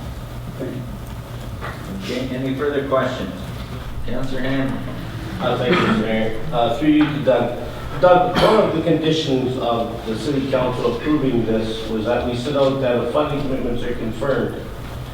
On the November 21st report that was brought to the Region of Niagara, there had yet to been approval and confirmation of funding from the federal government. Has that happened in the last 9 days? So we have received a letter from the province confirming the federal and provincial funding. The details of the actual transfer payment agreement are coming in the next couple of weeks, but the funding has been confirmed. I just wonder why couldn't you have sent that off to our municipality, because that's one of our conditions and that stuff. And me, you know, not to take someone's word and not to take someone's word, but unless I actually seen it in writing, the region as of November 21st says that the funding hadn't been in place. So whether that be not. And in regards to renting out the facilities and the commercial entities, can I ask, was a request for proposals, or is a request for proposals going to be brought out? I have concerns because when I read the documents, Brock University has already said they're taking, you know, we're paying an entity, the taxpayers in the city of Thorold are, and I feel that if I'm putting in $5 million, and my citizens and my business groups and my organizations should have an equal opportunity of being part of that commercial entity. To this day, it hasn't been. It's all been, Brock's going to rent this many space, this sports organization is going to rent this much space. Will the request for proposals be put on the floor to allow local businesses to be a part of the commercial entities that will be in that facility? If you're part of the operating consortium, that'll be entirely up to you.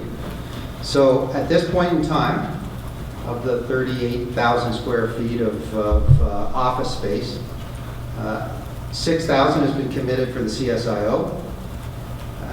10,000 has been committed for the Brock Niagara Center for Health and Wellbeing. The rest of the office space, while we have interested organizations, both provincial and national sport organizations, and as well local sport organizations, it's not our place to make long-term commitments. That'll be your place as part of the operating consortium. Okay, because I asked that because even in the food court service, I see that if I read the document right, Brock is already negotiating to control the food services in there, from what the document says? Again, that would be part of the operating consortium that would do that. Okay. Now, could I ask you, okay, well, it's correct, it'll be a staff question later then. No further questions in regards to this comment. Thank you. Is there any further questions? Seeing none, I'd like to thank you, Doug, for coming again tonight and answering. You're very welcome. If I could just briefly thank staff. I want to thank in particular Councillor Kenny, who's, for his hard work with staff, has been instrumental in developing the operating framework. And thank you to Councillor Whalen for your kind comments. Councillor Sorrento for being here again today, and former Mayor Lucien, who was involved with us for a couple of years as part of this. And I just wanted to thank all of them. Thank you. Up next, I have Justin Cunningham, resident of the city of Thorold.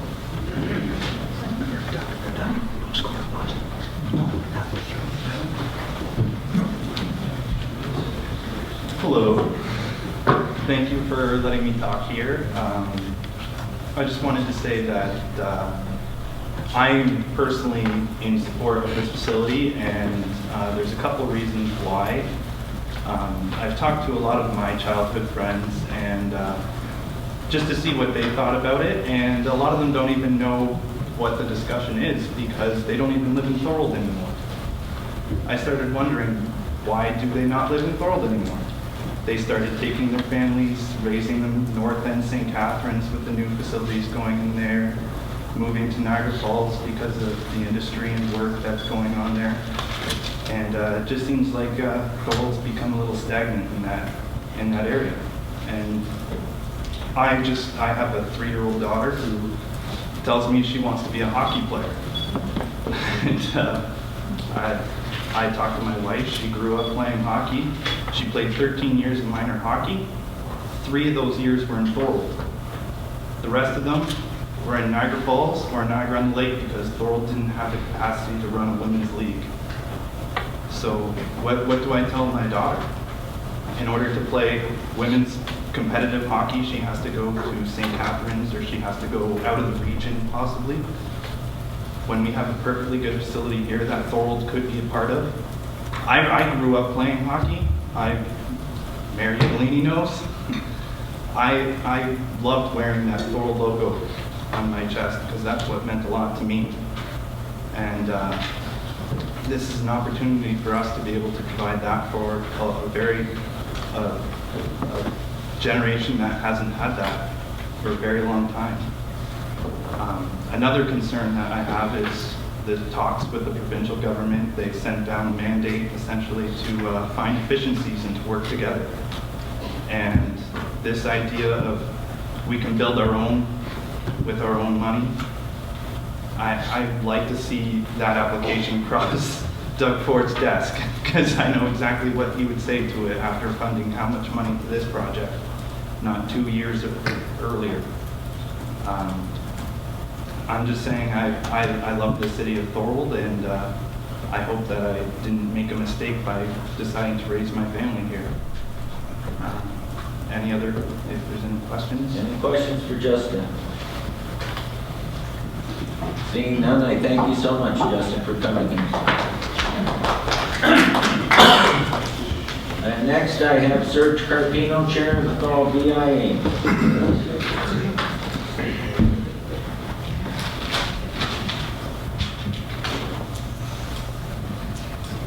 Promise to be brief, folks. Thank you, Mr. Mayor, to the councilors and staff. My name is Serge Carvino, and as our mayor indicated, I am the chairman of the Thorold BIA Business Improvement Area. I am here to go on record in support of this multi-purpose sports facility. Notice I didn't say arena. A facility that can be leveraged to drive business to our downtown core, shopping, restaurants, and accommodations, translated into great business opportunities, including driving sports events and enhancing sports tourism. In addition, offering an elevated quality of life and an important amenity to our community. Along with being a multi-generational facility, the health and wellness benefit of our seniors will translate into a huge benefit and enhanced quality of life for all our ratepayers. On a personal level, I feel that we won the lottery. Spending $5 million for a multi-purpose use sports facility instead of $18 million for only an arena, to me is a no-brainer. I hope that this council, in their wisdom, votes positive for this facility, because Thorold needs it. We need to have that vision. Thorold is going to be growing over the next 5-10 years. You know, they're talking about doubling the population in about 30. In 1974, when the new arena was being built, there was people that were speaking negative against it, but here we are 5 decades later talking about an arena. So like one of the speakers indicated earlier, it behooves every one of you council people to be open-minded about this. And it's not about me. You know, if my taxes go up $50 a year on a personal level, so be it. It's not about me. It's about all of us in our democracy. Thank you.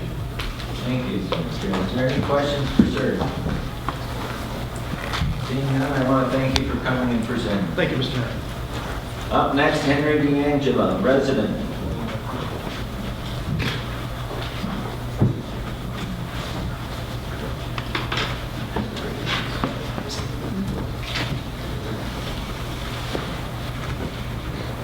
Thank you, Madam Mayor.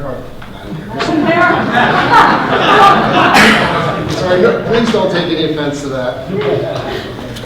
Mr. Mayor, members of council, Madam Clerk, thank you for the opportunity to speak. Firstly, I'd like to take this time to acknowledge all the presenters that came forward before, asking questions, bringing their thoughts forward. It's great to see that. Secondly, I'd like to thank Doug Hamilton and acknowledge his efforts. It's been a long time, but he's been working very, very hard with his staff regarding the Canada Summer Games, so appreciate that. Great job, well done. Also, I saw a couple winning bid committee members, Sue Moran and Nancy Sutton are in the crowd, so you guys did a lot of legwork at the beginning too. There's others, hopefully I'm probably missing someone, so my apologies. So as former mayor, city councilor, and regional councilor, it's great to see that we have so many people coming forward to speak on this issue. We're going to have 3 mayors by the end of the night doing that, showing their passion for our community, bringing concerns, bringing positive feedback. The last time I saw this was back in 2005 when Dr. McMillan, Mel Woodhouse, and also the late Bill Longo were at City Council, the old City Council, hoping to keep City Hall from moving to this location. That's the last time I've seen 3 mayors come out to a council meeting. I want to just touch on some of the other experience I had. I was the Niagara Regional Police Board Chair. I was also Niagara Regional Housing Board Chair. During those time frames, we built large capital expenditures. We built the headquarters in Niagara Falls, and we started and finished the largest affordable housing project in St. Catharines on Carlton Street. Also, as mayor, I was part of the council, and there's still some council members here that was part of the groundbreaking ceremony for the new hospital, and that we negotiated a deal based on the percentage of citizens in each of the community for our contribution to move that forward. We all, like Mel Woodhouse mentioned, we didn't really agree on the site location, but once that was out of our hands, we wanted to make sure we got the best hospital for the citizens of Thorold and the region, obviously. So this is a great opportunity, but with opportunity comes responsibility. So here I am today. I'm here to speak on the Canada Summer Games Park. My little bit of disappointment is we really haven't had any public meetings regarding this, and that would be a great opportunity to really involve the general public so that they could bring their concerns forward, they could bring questions, and you have more interaction. You know, it would have been nice to have some open houses, discussions, roundtables, and public meetings. Like tonight is really the first opportunity. There was a public presentation held a few weeks ago at the Thorold Senior Center, but we were really told that not to ask any questions besides the presentation that was made, so we couldn't really talk about the financial commitment and the status. So I did speak there and stated that, you know, public presentation is very crucial, necessary to get the public input, because with the public you'll get the best results at the end of the day. Some of my concerns here, again, I'm very supportive of the Canada Summer Games. It's going to be a great economic boom for Niagara, but I do have some concerns from the Thorold side, and because I didn't get a chance anywhere else to ask these questions, I did ask a couple of councillors, but they weren't able to provide me with the answers. But some of the concerns I have is with this project, we saw that there is a draft strat plan, and it sort of fits into that bill, but the plan wasn't completely finalized. And again, these are questions that you guys can work on while you're debating this. Is my concern then is how will other facilities within our community be supported? We have other sports capital needs, we have emergency services capital needs, and we also have city facilities that are being affected.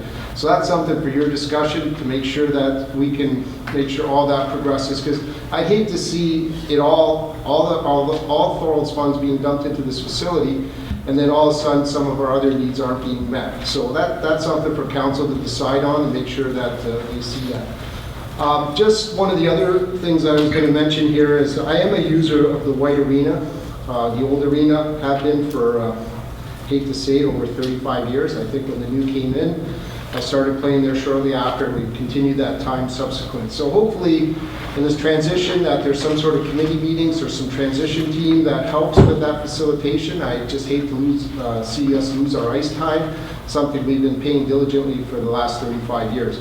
So these are some of the items I bring up that are not necessarily now, but can be affected later, and I'd like to have some input on that if possible at that point in time. This then now brings me to the negotiated agreement. And when I looked at it, and I commend anyone who's read it, there was like 600 pages, which is like the size of this book. So I printed it off, gone through as much of it as I can in the time I have. But on page 92, when it talks about the recommendation on the report, there's one that says that the staff be directed to work with consortium partners to finalize definitive agreements in order to satisfy the conditions. Well, I hope some of the suggestions that are made throughout this evening and some of the council suggestions can be incorporated in that, you know, if there's an agreement, it's not fully completed, that there's some opportunity to make some minor adjustments so that it's a better agreement at the end of the day. And I think that's, hopefully you'll hear some of those concerns and discuss them. Because one of the items that was brought to my attention, and I looked at it, it's on page 492, it's the municipal legacy component of it. When I was looking at that, because I had been here earlier in the spring looking for some improvements to the park facilities, the baseball specifically, there was really nothing forthcoming at that point in time, nothing in the capital project. And then one of the, I was told by a counselor that, hey, there's going to be $50,000 that's going to be allocated to McMillan Park for improvements. I didn't really see that in the agreement, so if it's in the pages, please let me know what page it's on. I'll take a look at it. If not, hopefully that's something that can be discussed, because I know there was issues with the park as it is. It doesn't really meet the needs to the users as well. And I know I spoke to Ken Sentence regarding this, that it does need some tender loving care, to put it mildly, and to meet the needs of the user.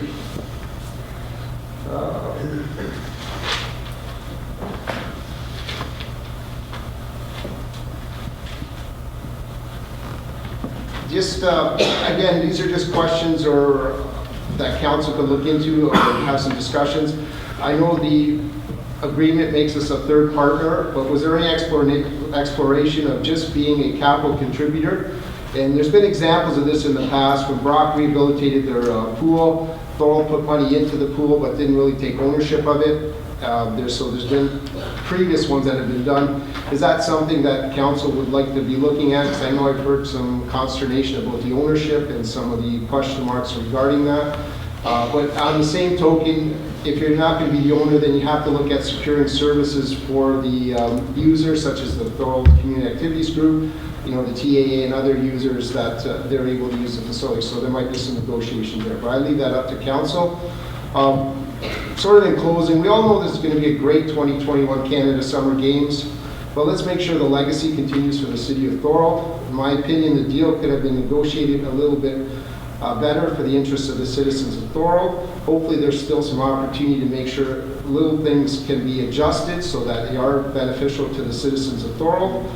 And just a couple comments. I agree with one of the councillors mentioned that students, Brock students, should be contributing to this. I don't know if they've ever been asked, but I think they would be hopefully welcome to that suggestion, because it's going to be a great addition to their facility at Brock, and for them to contribute a portion of it would be helpful for everyone to mitigate risk. The other one that I would go back and ask is the region of Niagara. I know they're quarter ownership on the capital side, but for somehow they got removed on the operation side. So it'd be great to see them as part of the operation side of it. Again, this would reduce the risk for Thorold and the other partners. So hopefully that can be looked at, because I think that could make a huge difference. But right now they're not part of the operational plan, and although they're going to be contributing on, when you read the report from a capital perspective, they have no say operationally. So I think they should be drawn into it a little bit more, because it has regional components of it that will benefit the whole region. So those are some of just my questions and concerns. Overall, you know, I believe in the project. I think it can happen. I think it'll be great. But I think there's some concerns there from a Thorold perspective that need to be addressed, and that council needs to hammer out a little bit more. And I was just hoping that in the past we could have had some more of a public consultation to help get some of that stuff done before we came here tonight. But since tonight's the only opportunity, that's why I bring them up here. And with that, I want to thank everyone for their time, and also I'd be willing to answer any questions at this point in time. Thank you, Councillor James. Go ahead, Councillor Ken. Yes. Thank you, Henry. I heard what you said. Now, I guess my question to you is, as a former mayor and regional councilor, you know we're voting tonight. If you had a vote, how would you vote on this? Well, I would have had a lot more input on it along the way, so it's now you're saying I have to vote on this, and I didn't read all 600 pages, but I definitely would go back to the region as part of my motion tonight and say that you should become a quarter operator of the facility. That would be number one. Number two is I would make sure there was a suggestion, and the mayor or the representative can go back and see why the baseball diamond was withdrawn, the capital contributions. Like there's, just going back to that, there's $2.1 million that are being put in for capital legacies in other municipalities. I think 1.6, I don't have the numbers exactly in front of me, are going to a baseball facility in Niagara Falls. There's money going to a baseball facility in St. Catharines.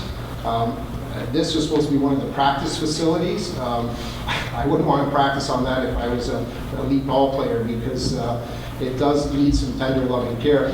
And to give you an example, this like there's no bullpens there, so pitchers can't practice, can't warm up before a game properly. There's no batting cage, so you can't bat properly. During the springtime, it's very susceptible to rain. There's very poor drainage there, so it struggles with that. Again, because of budget constraints, they dumped topsoil on there that had stones that the players had to sort of clean up, make sure they weren't in the playing field. So you asked me the question how I would support this. I would support it moving forward, but I would also have conditions attached to it so that they can be addressed, so Thorold benefits more than just where we are right now. Okay, any further questions? Okay, some of those will get addressed in the report, like the region's not in the operating game, and so that's a non-starter. And that'll get addressed, and they're a partner on the legacy fund. Okay, any further questions? Okay, thank you, Henry. Next up, I have David Rapone.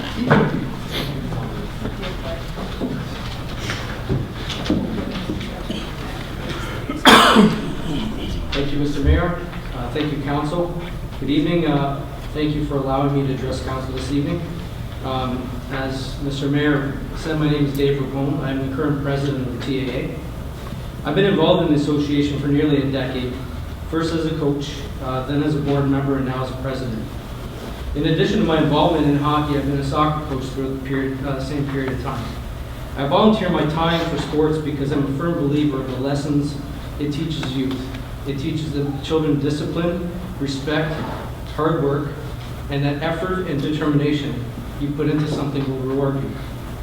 They learn that when you work together as a team, great accomplishments can be made, all of which are incredibly important lessons in life. This is why I believe a majority of parents sign up to freeze in rinks in the wintertime and forgo being beside pools in the summertime to be on soccer fields.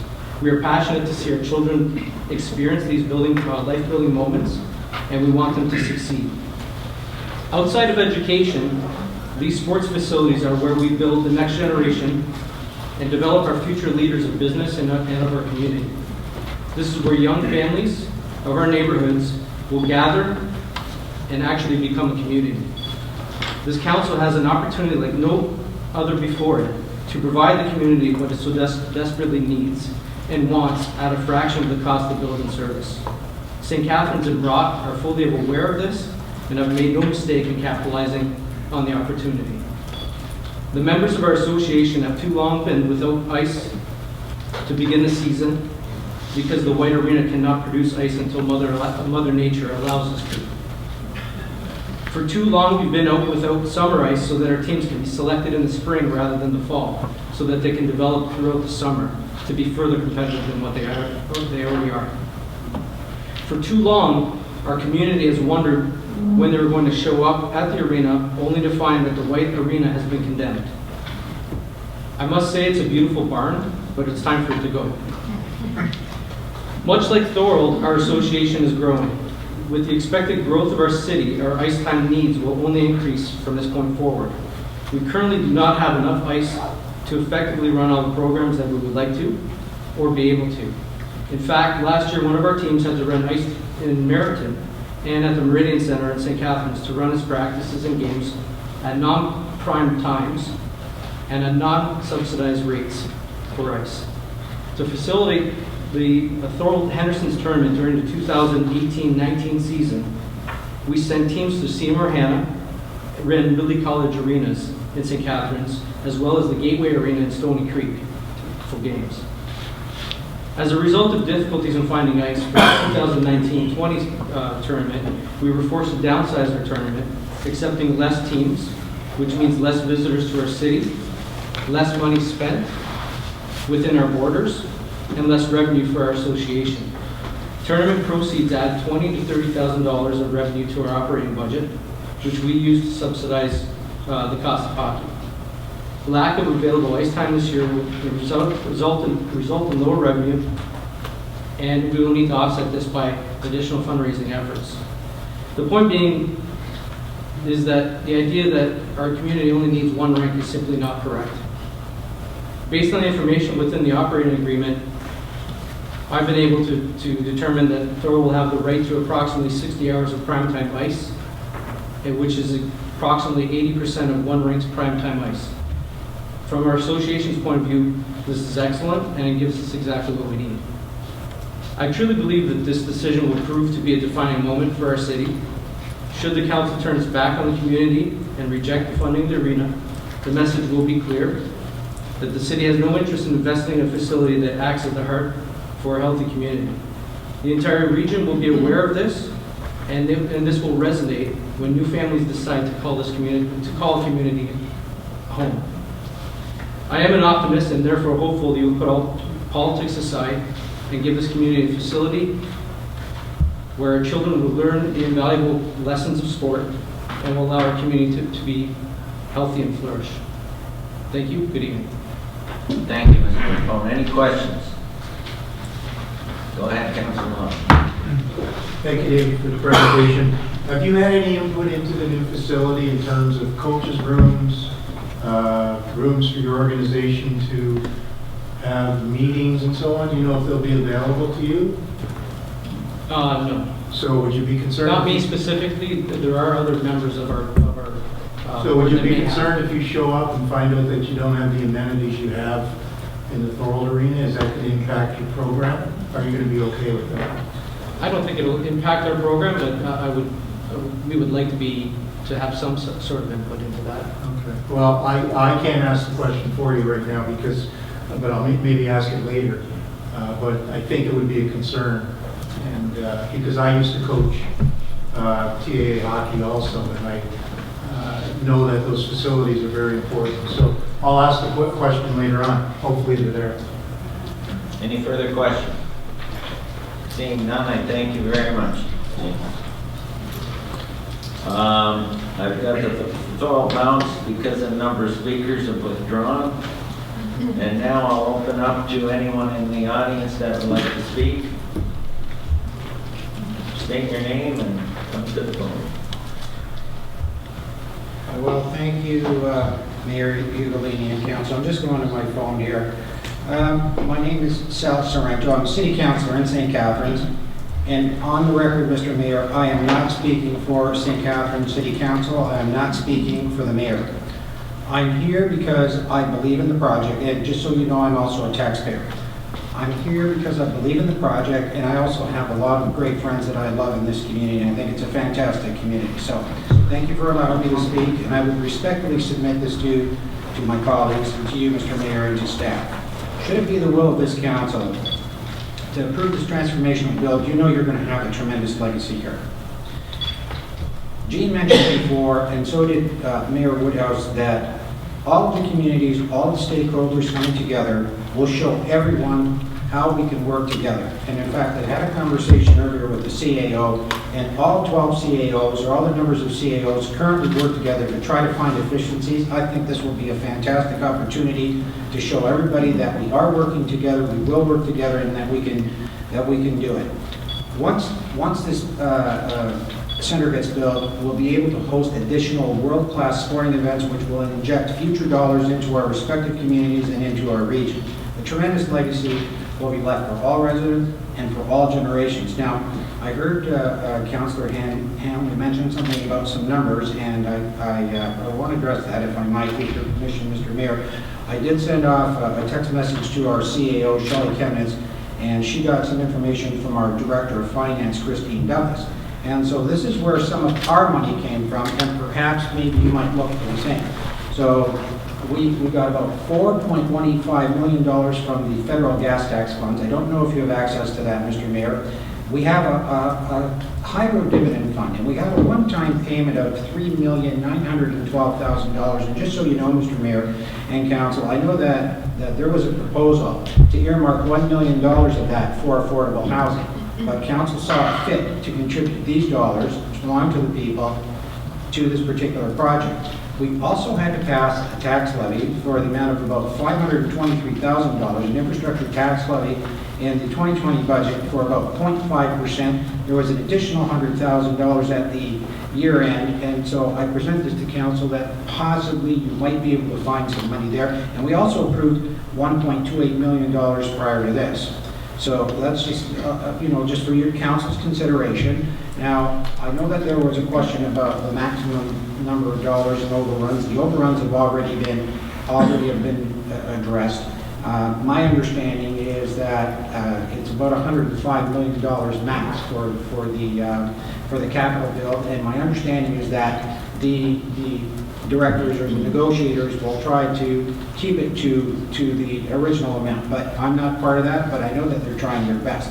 So the breakdown goes something to the effect of approximately $64 million from both orders of government, the provincial and federal government, $10 million from St. Catharines, $20 million from the Great Region, and on the table tonight is the $5 million for the great city of Thorold. Now, there's also the possibility of naming rights, Mr. Mayor, that can come into play. I don't know, should the deal go through, you might want to look at some naming rights. That's a possibility. And I will say my heart did jump, Regional Councilor Will, when you mentioned something about $146 million. I turned to one of the very capable directors here, and I thought that the amount was $105 million. Again, Councillor Handley wanted to know what the amounts are, and rightly so. So I'm guessing, and I'm not privy to this, that it could be an additional $35 million for operating costs. I don't know if that's what you were referring to, but Mr. Mayor, very capable CAO, at some point in time when this comes to all of the stakeholders, we'll be able to find out. There was talk about the arena, and I remember I was here for the first night, Mr. Mayor and Council, and we're talking about the White Arena, and I know that for a build in St. Catharines, for an arena, just for the arena alone, is about $16 million. And we passed a motion not too long ago to decommission Jack Gatecliff. So should this deal go through, then we are going to decommission that because it's a very old arena. Now, I don't know. 30 seconds. 30 seconds, okay. Shout out to Doug Hamilton, who is, can't you get a couple of minutes? No? Okay, shout out to Doug Hamilton, who is doing this pro bono. That's truly amazing to everybody that's here. Tonight, Mr. Mayor, you got a chance to be the GOAT, the greatest of all time. And I certainly hope that you will vote in favor for this once and for all. Thank you.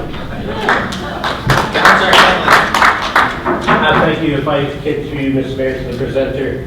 At your June 24th, 1990 meeting, you approved the funding that you said $8.72 million, and previous on December 19th, 2016, you approved $1.28 million.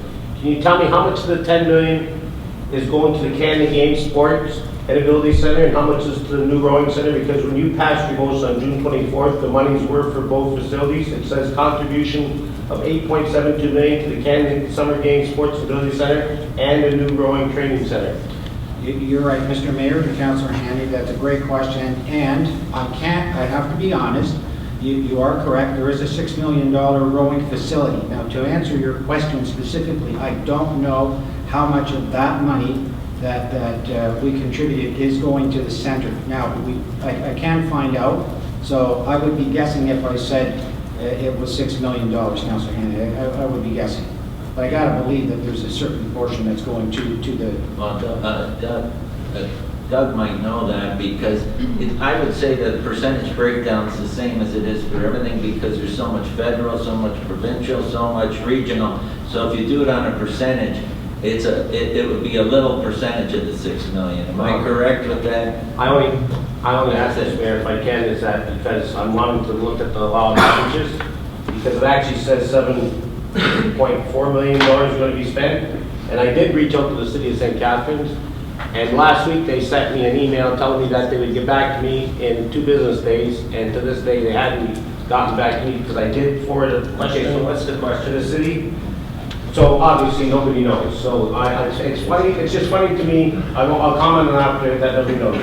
Would you say on May 21st it was mentioned that this new arena facility will not meet the needs of St. Catharines? Does this facility meet the needs of St. Catharines? As far as I know, staff are working, Mr. Mayor, to Councillor Hamley. As far as I know right now, Councillor Hamley, our team is working on it. And at the last meeting, I believe that our director of what used to be called Parks and Recreation said that we are working on the 60 hours of prime time.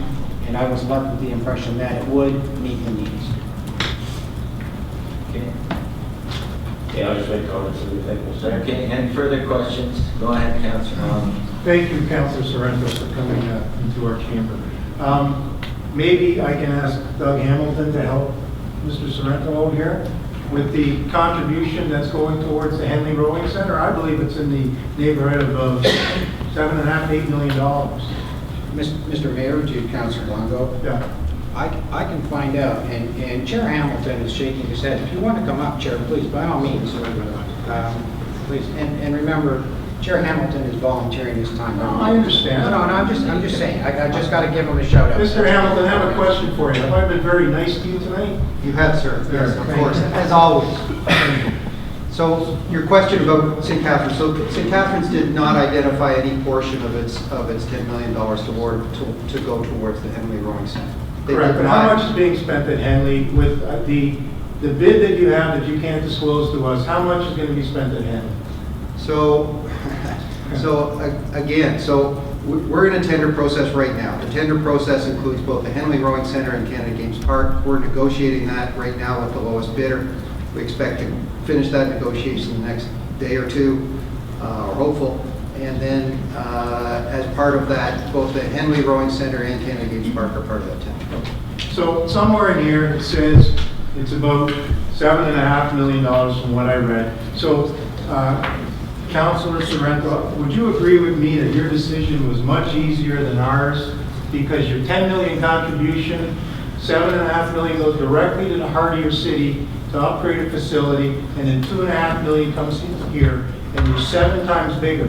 So you must agree your decision was much easier than ours. Mr. Mayor, to Councilor Longo, I'll answer you honestly, no, it's not, because every time that I have to make a decision about taxpayer dollars, it doesn't make some people happy. You're going to make some people happy and others not. There are people that have said that we are not going to be the beneficiaries of it because the arena is being built and the complex is being built in Thorold. And I'll just echo the words that Mayor Woodhouse said previously, coming together. So just because we have a bigger base, I don't want to say it's an easier decision. I just felt it was the right decision, Councilor Longo. Okay, any further questions? Okay, thank you very much, Councilor Sorrento. Thank you, Mayor and Council.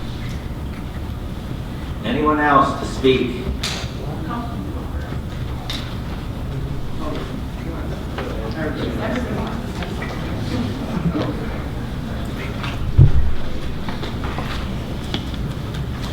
Okay, thank you, Mr. Mayor. My name is Paul Fior. I live in Thorold all my life. I'm 100% behind the Canada Summer Games.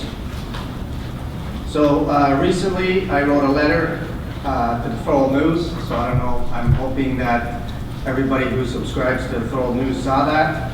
I came along with a picture, and it was from an article from 1970.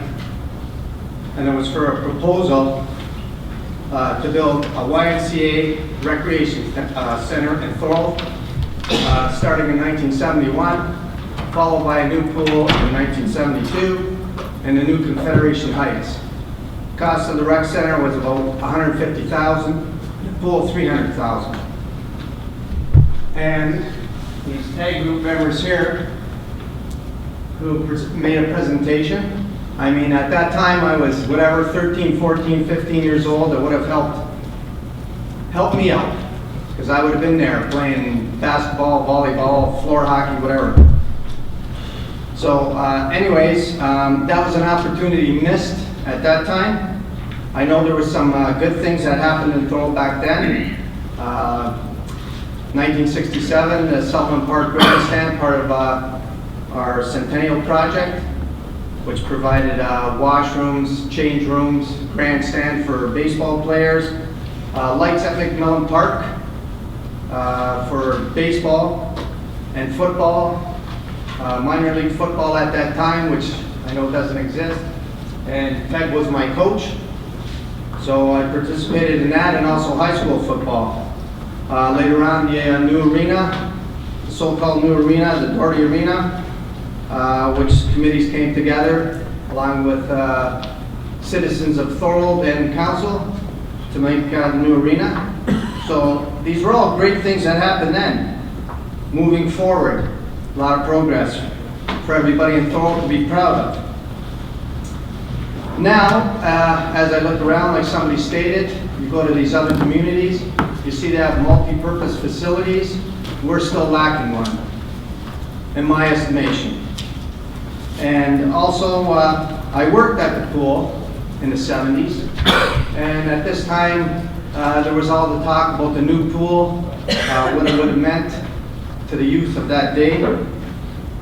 Nothing happened until, I believe, 2011, when they finally built the new pool up on Richmond Street. So that took another 35 to 40 years. Also, when they built the Bassiano Center, I know they were talking about then to include an indoor pool. Never happened. So I think the time is right now to build this facility, to be part of this facility. Like everybody's saying, partnership, be Thorold proud, move forward. It's gonna be a win-win situation for everybody here. And yes, Gene, I'll probably be using that wellness facility in the future, so I'm quite happy that's going to be happening. So let's make all the municipalities now around Thorold jealous of what we're going to get, instead of us looking at them and seeing what they have and we don't have. Thank you. Thank you very much, Paul. Any questions? Seeing none, I thank you so much. And next, I've got former Mayor Ted Luciani. Well, thank you, Your Worship and councils for having me, and I apologize for registering so late. I said a year ago, I was a year and a few days ago, when I last sat in that chair, I walked back here. I walked over to this podium and said to myself, I will never walk in this room again. Well, guess what? Here I am. I apologize for that, and I'll try my best to never come back again after tonight. Okay, and also, when I did leave this chamber, I left a very, very healthy councils that I worked with. Left a very, very healthy bank account. And it brings me to a little story I had with the mayor of Niagara Falls, Jim Giordani, when I told him about our bank account. He referred to me as Frugal Ted. And I says, Jim, I can accept that name. A frugal person is a person who spends dollars responsibly. A cheap person is one who won't spend a dollar. So I'm quite good with that nickname. Let's get something straight right off the bat. I'm not in opposition to this. As Doug stated earlier, that it all started when I was the mayor. And at that time, I talked to staff, and I asked, my request to staff was to work with the committees, come back and give us numbers. I believe I said that to you, Curtis, and Minosh. And unfortunately, the term ran out. So I was basically out of it. So but I was really at that time, I did request a needs study from an independent company, independent consultant. I didn't see it, and in this report, as I read it, that's what I was looking for. I wanted to know numbers. I wanted to know how many hockey players we had, how many figure skaters we had, to justify getting into this. When Henry was the mayor, I believe about 10, 11 years ago, we did a needs study. I was on the committee, and it was very extensive. And it came, and the report stated that we needed 1.5 arenas. Today, I doubt that has increased. If anything, it's probably gone down, because when we had that horrible fight with the logo, the Junior B logo, the GAA logo, and during those discussions, we were told that the GAA had 340 registered hockey players. And I've heard rumors that in 2017 they lost five teams. You know, the president was here. That is correct. We did. Is that correct? We're around 300. It is? We're around 300 members. You're around 300 members now. So the numbers are going down somewhat, and that concerns me. So you put that in with, you combine that number and with the old timers, with the figure skating club, you have probably 450 people, users for the arenas. And not that I find that troublesome, that fact of the matter, we are going to need, we have to knock down the white arena. There's no doubt about it. It's got a few more years left. I'm not arguing that fact. But the bottom line is we will have to find ice elsewhere or build a pad where the white arena was. So what is more feasible? I'm concerned also about the municipal capital facility. If Thorold was not in this and was not a partner, the city would be able to collect development charges, maybe as much as I'll throw $3 million out there. Ms. Morrow, I think you can correct me on that, or do you have that? Would you have that figure? What would be the DCs on that if we weren't a member?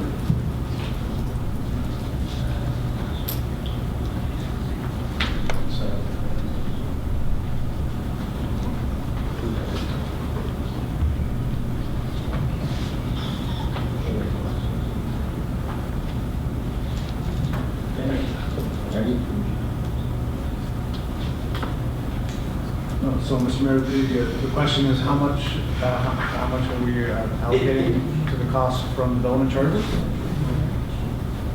Well, no, what I'm asking is, if we weren't in on the deal, what would be the DCs, the total dollar value of the DCs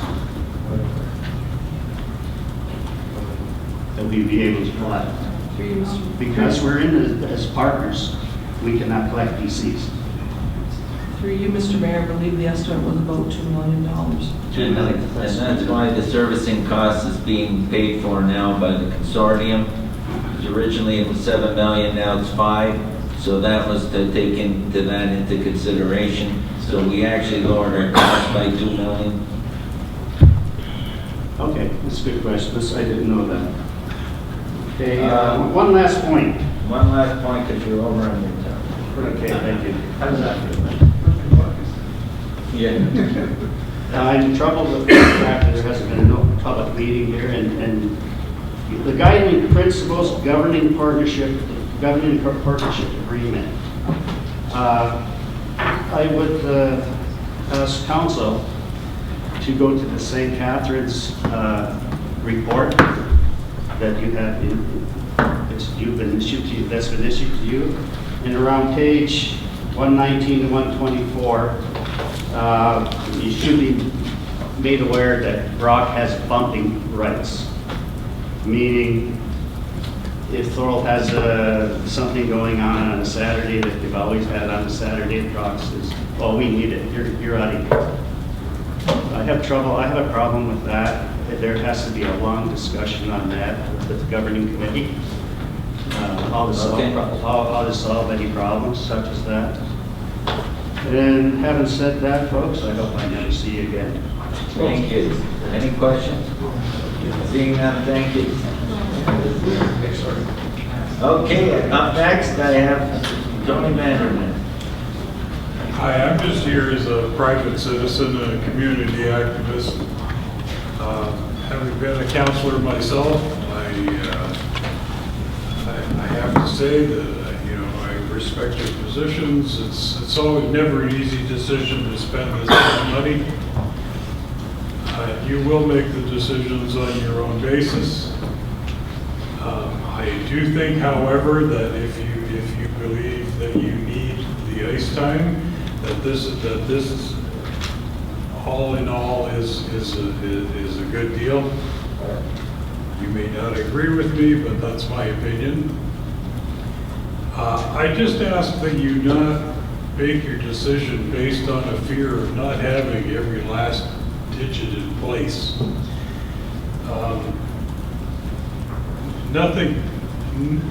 Nobody ever got anywhere in this world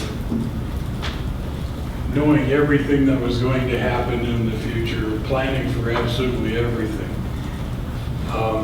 Without risk, there wouldn't be a Santa Claus parade, there wouldn't be an arts and crafts festival, there wouldn't be a shuffle.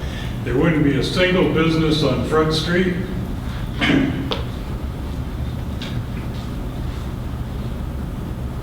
You can plan the hell out of things, but when it comes down to it, it really doesn't matter. There's an old saying in military terms that even the best plan doesn't survive first contact with the enemy. And I know from experience from planning any number of things that no matter how well you plan it out, as soon as you start the project, you're going to find that you have to rethink the whole thing. Because there are always going to be things that you didn't know about. If any of you have ever done work on your house, you'll know exactly what I'm talking about. You think you have all your dollars and cents lined up, and all of a sudden you find out that the sill underneath your window was rotted. You have to replace all that before you replace it. It's just any number of things. So I just ask you, don't be worried, don't be afraid to take a chance. You'll decide whether you think you need this or not, and I hope that's the basis that you decided on. Thank you very much. Thank you so much, Tony. Any questions for Tony? Seeing none, I thank you so much for your presentation. Is there anyone else? Please come ahead, state your name, not only you are, but let everyone else know. Hi, my name is Jennifer LeBlanc, and I'm a lifelong resident of Thorold. I'm active in both the TAA, I sit on the board as their fundraising chair. I am a past member of the Thorold Figure Skating Club. I'm also a past member of their board. This year, I resigned on their board. I'm sad to say I don't see anybody here from the skating club, but I do feel, having been a past member, that I would like to speak on their behalf, even though they are not aware that I'm doing so. I'll speak as a resident at Thorold too, who's been in many arenas from Ottawa down to Cleveland, as far as Pittsburgh. I've seen many facilities, and our facility lacks, and I'm not sure if council is even aware of the fact that we as a club, skating club, cannot even bid on a competition to bring to this area.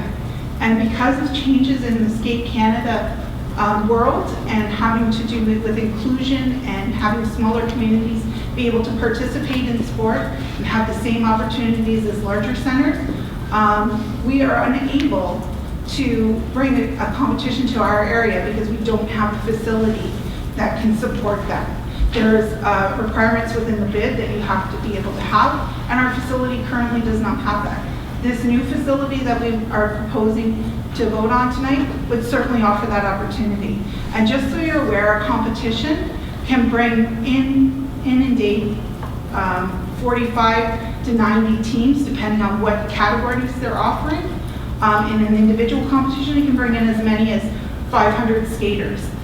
They all compete for series to move on into provincial competitions. There are not enough of those competitions around. If Thorold could be one of those active players and bring in those competitions, we would potentially bring in revenues to hotels, businesses, and such. Right now, we cannot even offer that opportunity. That's a missed opportunity we as a community have. I've listened to comments here today on, we don't need a gymnasium. We do need a gymnasium because kids like to play basketball. They like volleyball. They like indoor soccer. There is not a place in Thorold at the present time that can facilitate those things. Our memberships are down in other organizations, such as the TA and the skating club, because of the inclusion of girls in hockey. We in Thorold currently cannot offer girls hockey.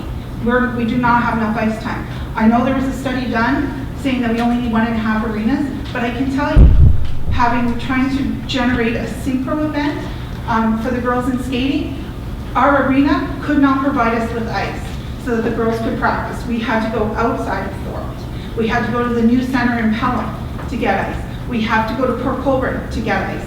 We have to go to Ridley to get ice. We cannot get ice in Thorold because there is no ice available for us to rent. And, cheerleading and soccer, and all these things can be encompassed in one facility with this new facility and having gymnasium so that our kids don't have to leave our center to go elsewhere to participate in those sports. This facility is also an opportunity to provide a community for our kids. Our community is, as you're aware, does house homeless people. I'm not saying open the doors for everybody. However, it would be nice. Are we aware as a city council that Niagara Falls is now allowing the homeless? They are busing them in or taxing them in so that they can shower in the Gale Center, so that you're providing health and wellness to all people of the community, not just your taxpayers, but all people of your community. And to be honest, if we neglect those people, you can't turn your nose up at them in your corner and you see them, because we're not helping them. And we as a community should help all people, taxpayers and non-taxpayers. I've listened to the cost of rental space and commercial space, about food services and such. Currently, Brock University farms out their dining services for the resident students. They have a managed service company that handles that. Whether that person would want to be part of the bidding, the Brock Student Union handles their own food services. So they have two entities within Brock. So I know that they've expressed interest. Why can't we as a city to try and recoup some of those revenues we'll put out in operating the facility? Why can't we put in a bid to operate those facilities? And bumping rights, it happens every day. We now currently give up ice so that the TA can have tournaments. In turn, they give up ice so that we can have an ice show. And I'm just wondering if anybody's aware that the skating club is approaching 70 years next year, and it would be a great opportunity to have a nice facility to entertain named skaters, which we brought to the city in the past. Thank you. Thank you so much. Is there any questions? Seeing none, I thank you so much for your presentation. Is there anyone else that wants to speak?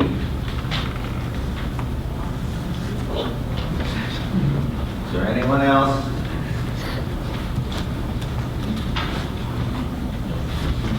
Okay, seeing none, I need a motion. Oh, excuse me, I got Councilor Sentence. Sorry, thank you, Mr. Mayor, through you. I just had a letter that was put into to Donna through the Coach Fife for the Thorold League Track Club. He just wanted me to read this as various groups as well, so I'll go as quickly as I can. Hello, my name is Stephen Fife, and I represent the Thorold League Track and Field Club, one of the potential user groups in the Canada Summer Games facility. The club was founded in 2016 with the goal of providing high quality and affordable training and competition opportunities for all ages, all events, and all abilities. While founded in Thorold, the club accepts members from all across Niagara, but means 20% or 1/5 of its membership from Thorold. With no home facility and few resources to work with, the club has done a lot with very little. In the school circuit, we have the highest number of OFSA qualifiers out of the Niagara Track clubs. In the club circuit, we earned 20 provincial medals this summer, 11 of which were gold. 3 national medals, a U14 division championship, and our U16 boys team finished 3rd overall at the National Cross Country Championships. We are consistently one of the top performing clubs in the province, but it's not without barriers. One of the major obstacles for us is winter training. We can't just drive a few minutes to the nearest gym or arena. The nearest indoor facility for us is in Guelph or Toronto, meaning that we make 3 to 4 90-minute trips each week just to be able to practice and train. Not only does this take up valuable time on school nights, it is also extremely costly. Having an indoor track at the Canada Games facility would not eliminate this burden, but it would greatly reduce it. We ask when you are making your decisions to think about the groups like us who are very grassroots and making a big difference in the community and who are just looking for a little extra support. The facility brings opportunity to the city, to the region, and to its residents. It promotes partnerships, sports, health and wellness, and is a worthy investment that will continue to benefit the city of Thorold and the Niagara region for many years to come. Thank you, Coach Fife. Thank you, Councilor Chapman. Is there anyone further that wants to speak? Seeing none, can I get a motion to bring PWCS 2019-81 forward? Councilor Neal. All those in favor? Opposed? Carried. Okay, so PWCS 2019-81, I turn it over to our Director of Operations and Community Services, Jeff Moore. Thanks, Mr. Mayor. The recommendation is, one, that council approve a contribution of $5 million for its share of the Canada Games Park Legacy Project, having satisfied 2 of 3 preconditions identified in council report PWCS 2019-36, May 31st, 2019. And 2, that staff be directed to work with the consortium partners to finalize the definitive agreements in order to satisfy the 3rd precondition that will confirm the roles, risks, and responsibilities of the ownership group before, during, and after the Canada Games event. And 3, expenditures in the amount of $200,000 be approved to offset the costs for outside professional services as required during the due diligence period. And 4, that the total expenditure of $5.2 million be funded from development charges, $3.69 million, and internal financing, $1.51 million. And 5, the future plans to repurpose the White Arena be referred to the Parks, Trails, and Recreation Master Plan Update Study.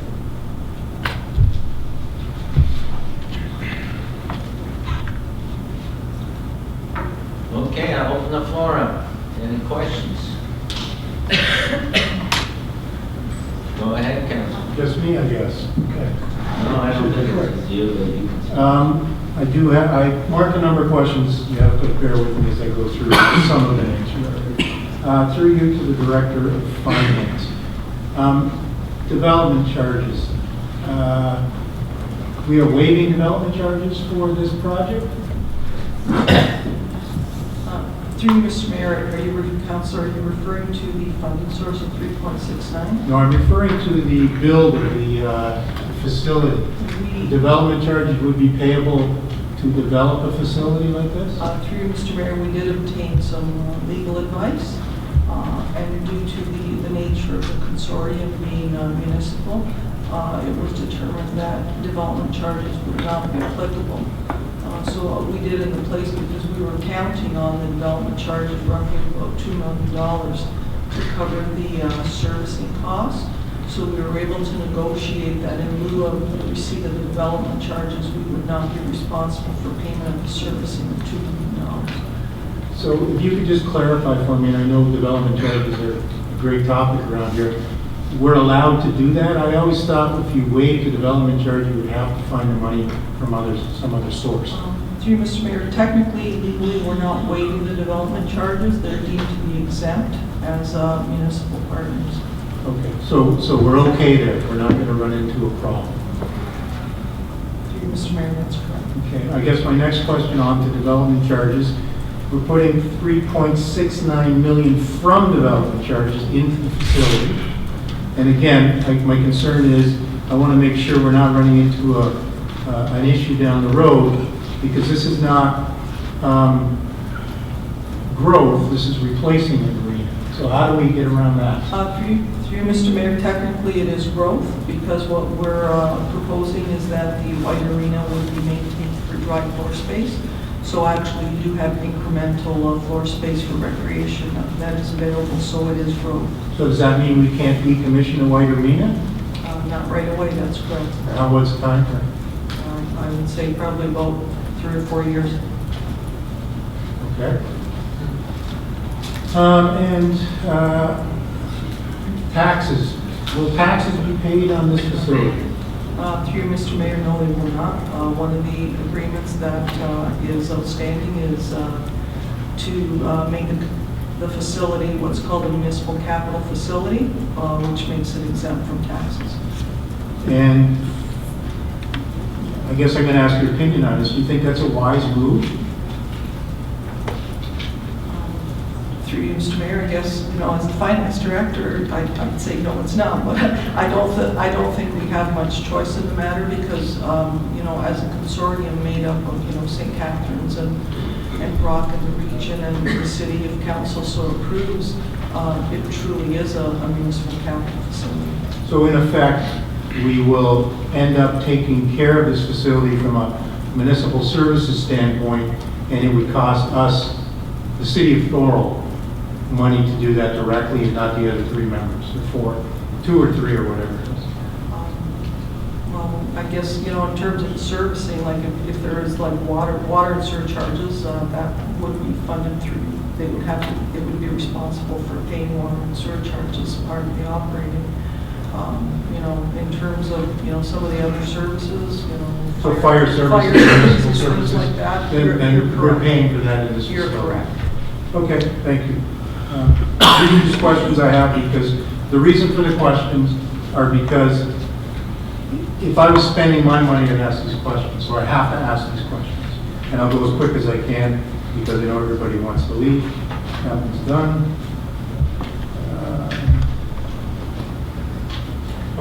I have a question for probably the CAO.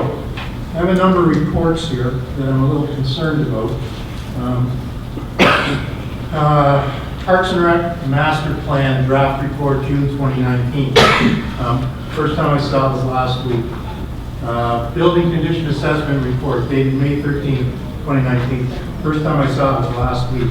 The reason I bring this up is I feel, as a counselor, I should have been kept in the loop on these things. I don't think it's fair that these reports were brought to me 1 week, and I was expected to read and understand all these, and I did not read any of them because I didn't have time last week. So I just want to make that point very clear. And I'm probably just going to finish on a comment because I know where this is going tonight, and everybody will be happy. I'll be happy too. I believe that we made a mistake here.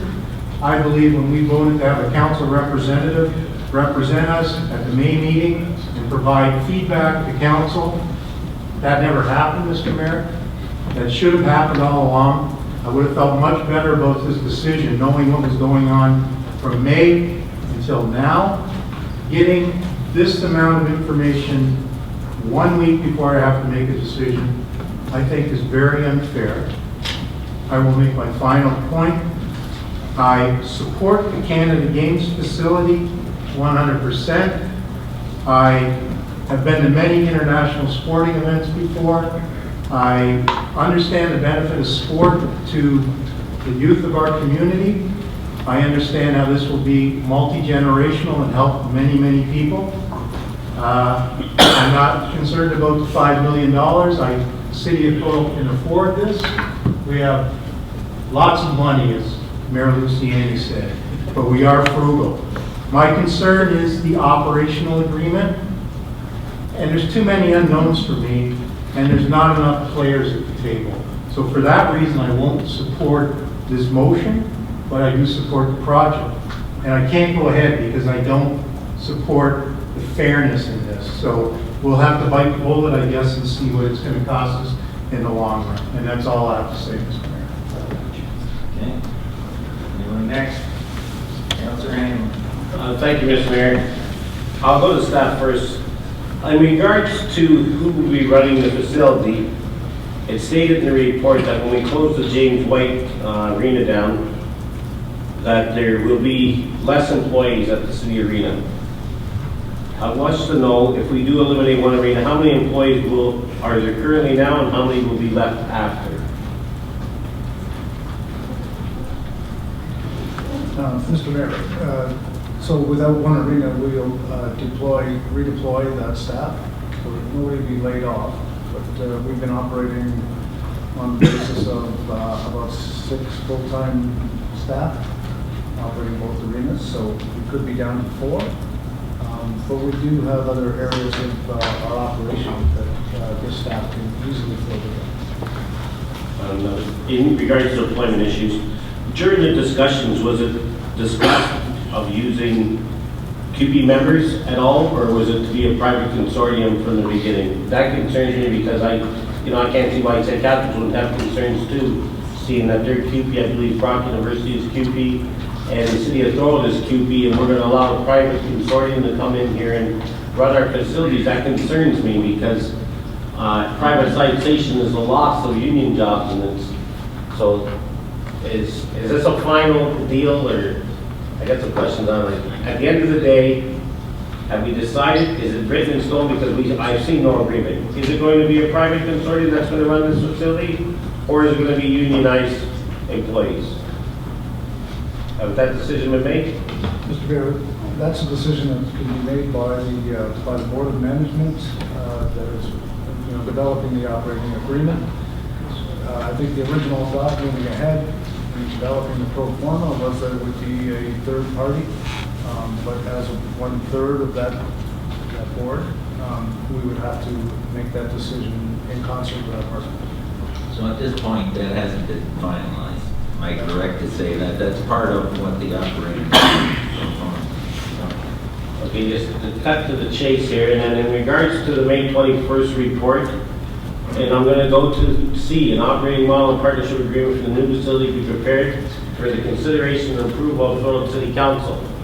And in number 2 of tonight's, in order to satisfy the third precondition, that will come, the three preconditions, the third, that will conform to the roles, risk, and responsibilities of ownership group before, during, and after the games event. In order to pass this tonight, do we need to have an amendment or a reconsideration vote for the original motion? Because myself personally, I don't think we've met number 3, because in the region's report, it actually states under the agreement that this is what needs to be part of that agreement, and we don't have this. Consortium agreement and facilities program agreement, an agreement or agreements to be entered into the municipalities and Brock to allocate responsibility for the use, operation, maintenance, repair and replacement, programming, and usage fees of Canada Games Park following the games.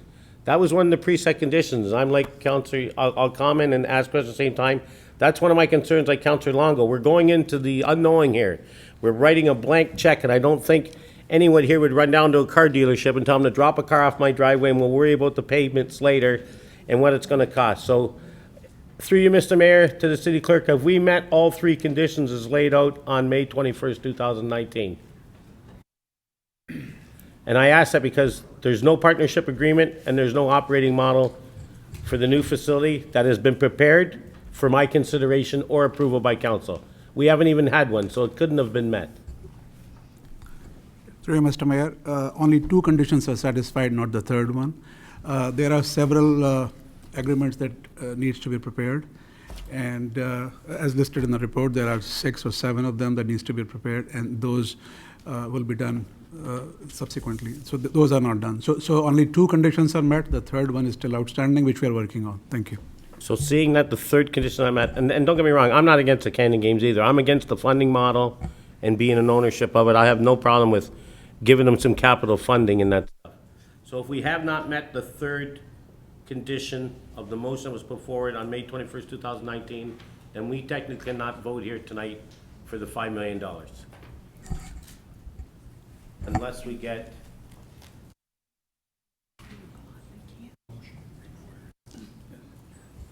You're going to speak on this? Just quickly. So the third condition is an operating model and partnership agreement for the new facility be prepared for consideration and approval by Thorold City Council. We cannot move ahead. We cannot sign something without the sign off by council. So it's just like a chicken and egg situation. So we know that number of agreements are outstanding, which we are working on. It's going to take some time. At this point in time, those agreements are not ready. But, so then how can we move forward? We have no numbers. That's the biggest stepping point in this. I have no problems to get the games, whatever. but we have no amount of monies that are gonna be for the lease. We're told $40 for 1 year, but when you read Brock's agreement, it doesn't say that. It says after 2 years, they're gonna renegotiate the lease. So we know we're not getting it for $1. So to me, I would like to know how much that lease is gonna be.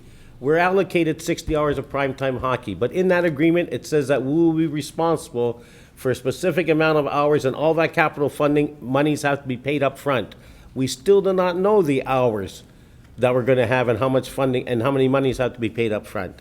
That's my sticking point of all this. We made a motion on May 21st, and we're not binding by it. We're trying to step around it. It's, Mr. Mayor, that's the dilemma that we're in. So the direction was clear in the May council decision. But moving ahead with the third one, we're at that kind of chicken and egg dilemma. We could move ahead with an operating agreement, but we need additional direction from council on how we want our user groups to be represented at that table. And we don't want to go to the expense of hammering out a deal with our partners and then backing out of it at the last minute. So our partners have come to us, the host society has come to us and said, we really need to make a decision if we're going to build this thing in time for the Canada Games. And we are being pushed in this direction to make a decision. So am I correct to say this? Like, there's a lot of work that gets done in these agreements. These are well-defined agreements, but you have to make the commitment to sit down in that room and do the rest of the business. Is that a fair comment? Because otherwise, how are you going to go through all this expense and do all these agreements and without you being a willing partner? And that's the way it is. Like St. Catherine said, yeah, here it is. Now we'll hammer out all that stuff. Wait, I'm talking. The region said we're going to hammer all that out. I guess it is a leap of faith that we're saying that our staff has already locked in ice time, has already got the $2 million issue resolved, that they're going to resolve these other issues. That we've been well represented so far, and the equal representation on that board is going to be that everybody's going to have an equal say on, and we need to look after all our user groups. I agree. I'm not finished. I'm not finished. I'm not finished, Mr. Mayor, sorry, but in regards to the allocation of, I realize that our user groups in here need gym space, and we've heard it from them that costing is a factor. I've reached out to several groups, the Girl Guides of Canada, pipe bands, tell them $75 to $125 an hour. They're not coming. They can't afford it. Just to let everyone know, when we are in competition, we're going to be paying $75 to $125 an hour because I'm going to make points, where I can go to Pelham, Ontario and rent a gymnasium for $40.80 for a full-size gymnasium. Just make some points. I can rent gymnasiums in St. Catharines. Actually, the highest amount that I would pay per hour is $52.74 out of all their facilities. $25.13, $26.37, $52.74, and $45.71. My point is, if all these other facilities are available in the Niagara region and that stuff, what would want a user to go pay $75 to $125? Also, if you read the agreement, if users use the facilities and are saying having a tournament, if you read the fine lines, they also have to pay extra to use the shower facilities, if you read it. It states that right in the agreement and that stuff, that if there's a special event there or a tournament going on, then over and above your rental fee for the $75 to $125 an hour, you're also going to have to pay to use the shower facilities. Also, Brock University themselves rents gyms. They rent the Ian Bitus gym for $57 an hour. And just examples, and where we're going here is that, we also have Gym 2 that they rent for $80 an hour, and then they have the Bob Davis gym that they rent for $128 hourly rate. So basically, every other facility I can find in the Niagara Peninsula is a substantial less cost, and that's why you have the Thorold Community Activity Group saying at $125 or $75 to $125. It's not fair. So if we can renegotiate, we need to renegotiate. I don't like the bumping rights facts. This is a Brock's facility. When I read this here agreement, this is a Brock's facility. This isn't a municipality facility that can be used and shared equally. That's what I don't like about this here agreement either. It's the bumping rights, the exclusivity rights.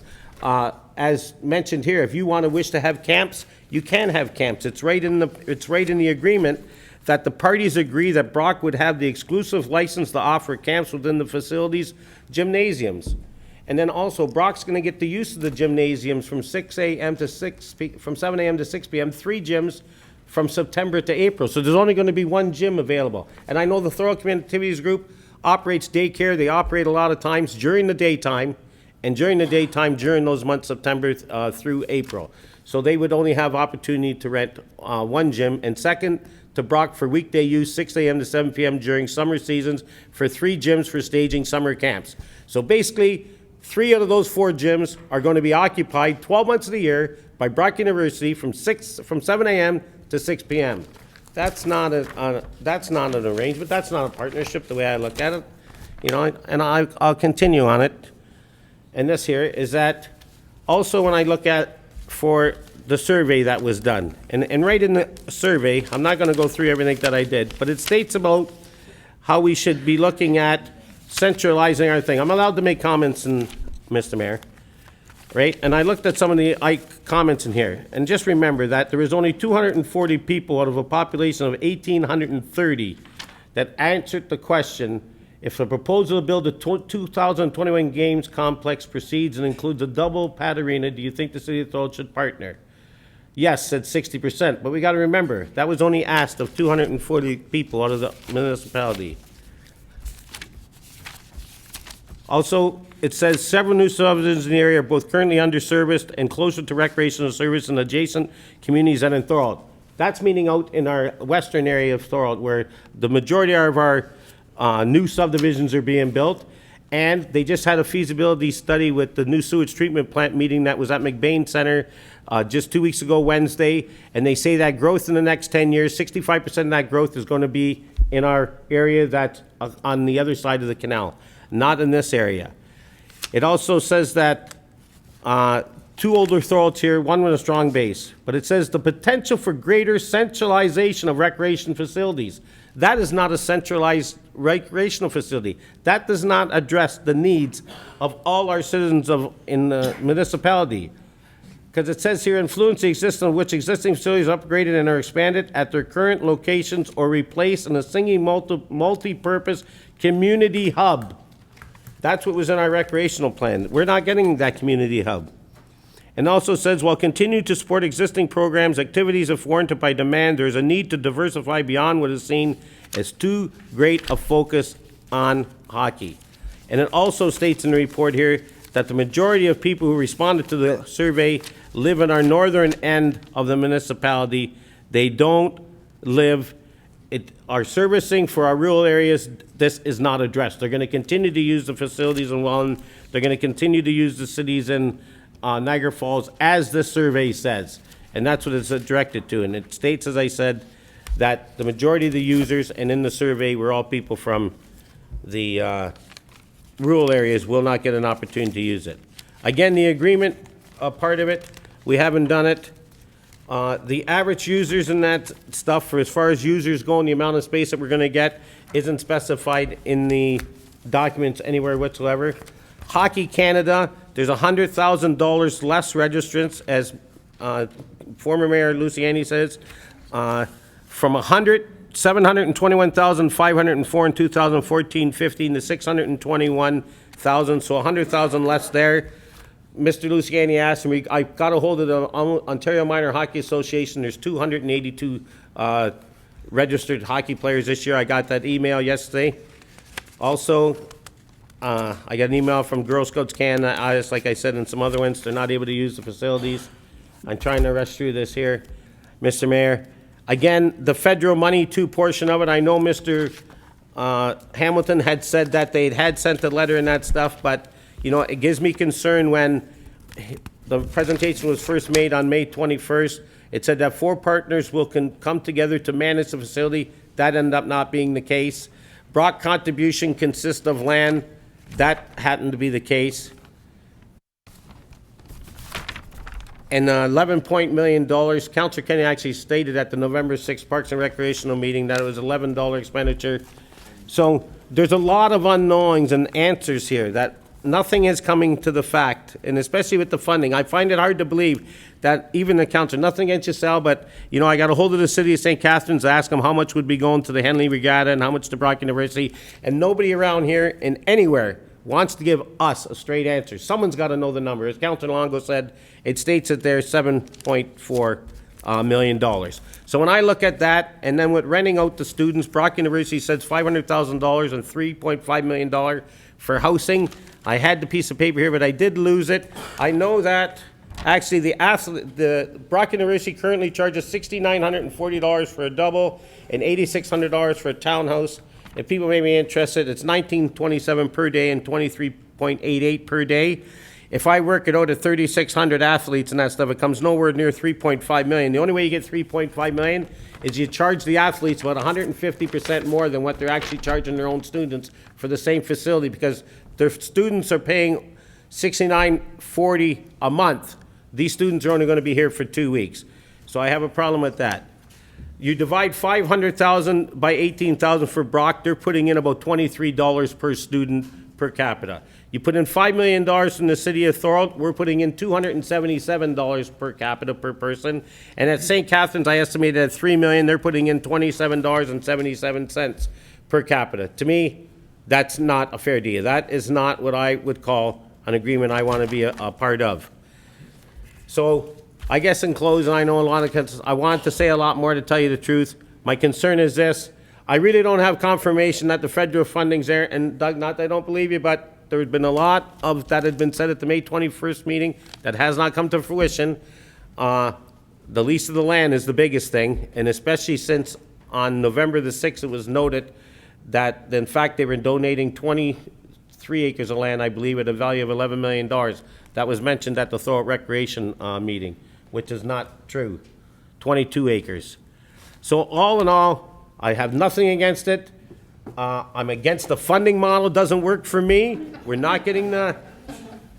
Well, I'm not against the facility. I'm not against the Brock facility. So I hate that you laugh. I did laugh at any of you when you made your presentations. I'm against the money. No, I'm against the amount of monies that we're going to pay per citizen. I'm against the fact that there's bumping rights. I'm against the facts that they have exclusivity to camps, right? To me, that is not a fair agreement. We need to go back and renegotiate this deal. I agree with Councillor Longo. Brock University needs to be a part of this and that. So I'd be more than willing just to, you know, unless someone else wants to mention afterward, I'd like to do in that stuff. I was going to go through figures and that stuff from 2013. They're totally wrong at $210 to $280 per square foot. Today's construction cost, I got it from Construction Consortium, is $185 to $250, way less than the 2013 projects. We could build our own arena for $14 million. And that. So other than that, you know, I want to say a lot more than I have, but I know we're pressed for time, and this isn't a deal. So can we put a motion on the floor that we do go into renegotiations at the end of this? Can I put a motion on the floor? We have a motion on the floor, and then if we pass it, they're gonna go and negotiate those agreements. That's what this is about. Okay? Are they gonna negotiate eliminating the exclusivity rights? Is that gonna be part of it? Is that all We're remain gonna the go same? through negotiating what our needs are. And I'll go when I speak later, but anyways. Well, I got one more question. Do we have to put a, We need a motion on the floor to go past 10 o'clock. Okay. Council, and I got one more question. Decker, whoa, Councillor Decker and Councillor, all those in favor? Opposed? In order to Carried. pass this tonight, would we have to have the motion that was put to the floor on May the 21st reconsidered? If it's not reconsidered, I don't believe we can go forward. Vote on spending the $5 million. I'll leave that with the clerk. In the meantime, we'll continue these discussions. Councillor Kenny. Yeah, I just wanted to address a couple of comments that were made about me being there. I want to reserve my right to speak later at the end because I was the person that was there. Councillor Longo, you never called me once and asked me a question about what went on down there, okay? My phone is on all the time, 24 hours a day. You never called me. Didn't have to call.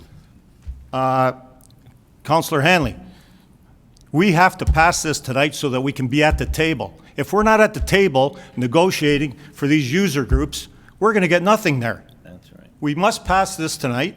When we pass it, our staff has been at the table down there working hard for us, and we're going to get a proper deal for our citizens of Thorold, okay? That was addressing your second point. That's all I have to say right now. Okay, who wants to speak next? Councillor Sentence. Thank you, Mr. Mayor. Just a few points. The reason that, one of the reasons that you can't get gyms, and I know this from my daughter and from everybody, is availability. So regardless if it's $1,000, $200, $50, availability is a problem in this area. I love that we're going to be hiring our own law firm to look after our own interests. That's a smart move, money well spent. And in point 2 of Mr. Holman's motion is the fact that we are going to be renegotiating or talking about things. Exclusivity jumped out at me for our user groups. Bumping rights, all those things were concerns, but we still have, if we're at the table, we're going to go in and we're going to talk about these things. Are we going to win every battle? Are we going to have everything we want? Maybe not, but we're going to be able to say in those negotiations, this is what we would like. We're going to bring our user groups in and say, what do you need? What do you want? What are you willing to pay for? We're going to have these discussions once we go forward tonight. In ending this, I'm excited about this. I'm all for this. I did have to wait for the numbers. It's not about what everyone else is going to get. It's about what we need and what we want. And this, to me, covers everything and more. So I know where I am for this right now, and I just wait for the vote. Thank you. Councillor DeRose, you are next. Through you, Mr. Mayor. Just to the CAO, I'm just curious why a needs assessment wasn't completed leading up to this big project.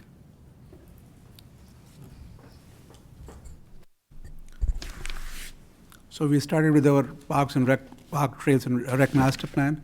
That is what where the need is coming from. The surveys that you have looked at it established that there is a need for 2 rings in the community, and so we are still working on the parks and rec master plan.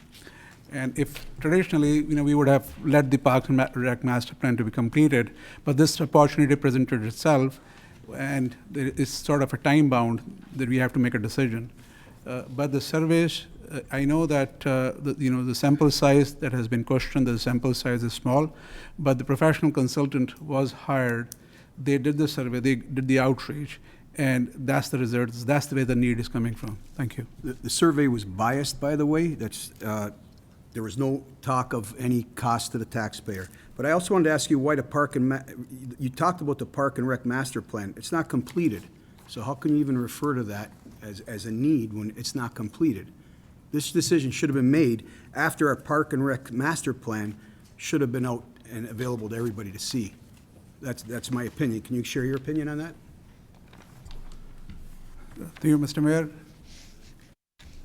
The need for us to make the decision, the Canada Summer Games are going to go forward. They are in a time-bound position. Yes, our Parks and Rec Master Plan is going to continue. In a perfect world, yes, we should have waited for it to complete, and then if we were to construct our own, we would have done the whole research ourselves, and then we would have gone forward with it. However, the survey was completed, which is again where the need is coming from. Yes, the document is still not finalized. Some more stuff has to be completed as a part of it, but the need has been established through the Parks and Recs Master Plan. Thank you. Thank you. When I look at appendix, when I look at the PWC 2019-81, and it's our own staff report, and I look at the hours that were in use for Doherty Arena and White Arena, when you add them up and do some math, you find out that the arenas are only being utilized 52% of the time. So I'm having a hard time with people that are saying there's not enough ice time for this, there's not enough ice time for that. And if you go to St. Catharines City Report, Appendix H, they state that they have 730 ice participants per ice pad.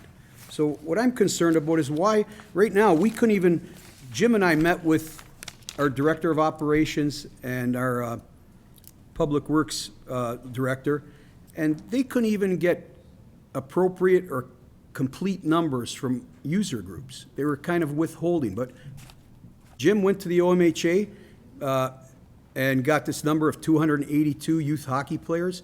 Tonight I found out from Mr. Sentence, because I didn't get a reply back, 78 figure skaters, half from out of town probably, from what I've been told. So this is, our number's at 350. So how do we justify, so it says, in the report for St. Catharines, it says, St. Catharines service level of 1 ice pad per 730 total participants. The City of St. Catharines is providing 1 ice pad per 732 participants. This is consistent with service level targets established in a number of urbanized communities where the range is between one ice pad per 700 to 800 participants. So why are we committing basically taxpayers' money for something that really we don't need? If you go by numbers, okay, because first of all, numbers aren't just minor hockey, okay? Right. And numbers aren't just figure skating. We've got adult leagues, we've got old timers, we've got senior skate, we've got public skating, we've got many, many things going on in that arena. Dennis Morris High School plays out of that arena.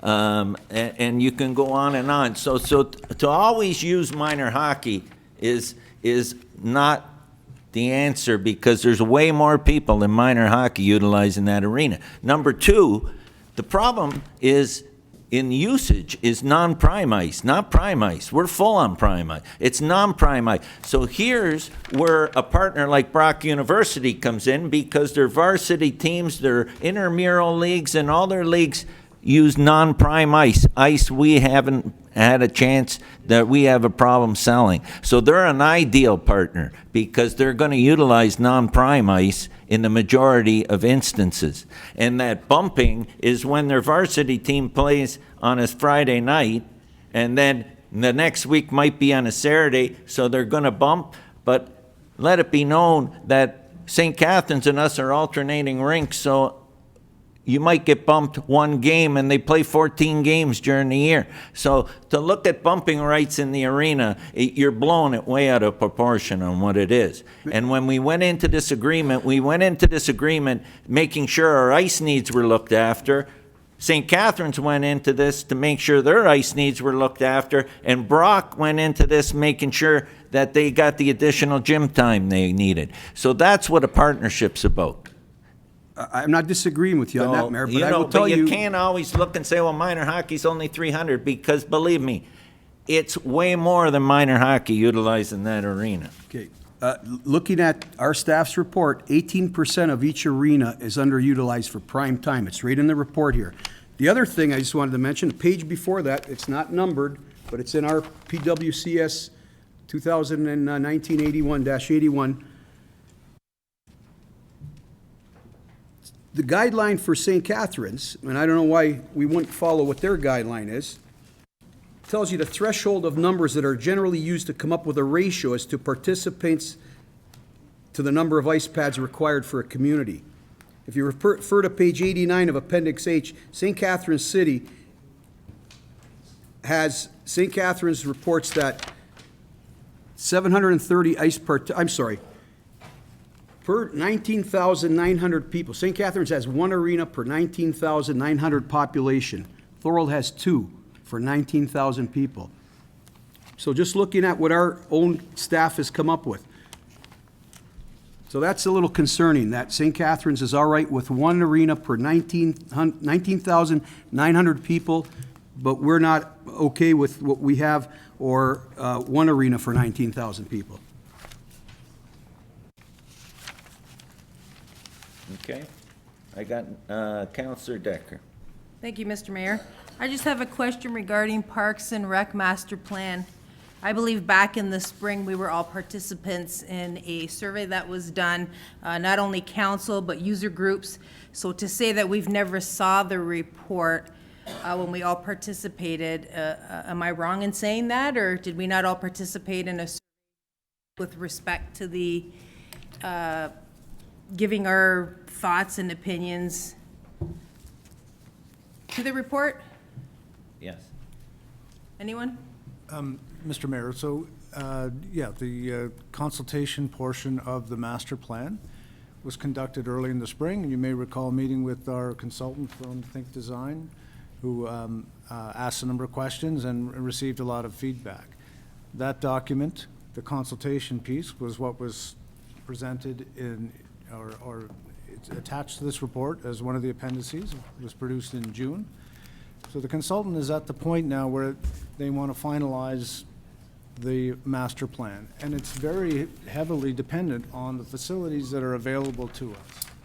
So the next step is to determine what the utilization is going to be and at what price and at what hours. So it actually works out well that if we're going to go down this road and negotiate an operating agreement, we do it at the same time that we're negotiating or finalizing our master plan, so we can make sure that the recommendations that come out complement each other. And I just have a second part. There seems to be a lot of focus on the ice and ice time. The facility that we're voting on, our decision should not be based only on ice time, but it's the possibility of other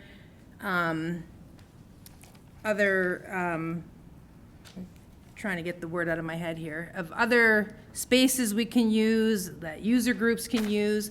So it's not only about ice time. So focusing on numbers and percentages, I think there's other usages for this facility. So, and I agree with Mayor Ugolini as well. You can't just focus your numbers on our minor hockey or the TA, because there's other user groups that use the facility. And if you go in there in the morning, you'll see senior skater. You'll go in there in the afternoons and you'll see other participants using the ice. So you can't just focus on the 300 or 400 kids that are registered in our hockey league, because there's other people that use the facility as well.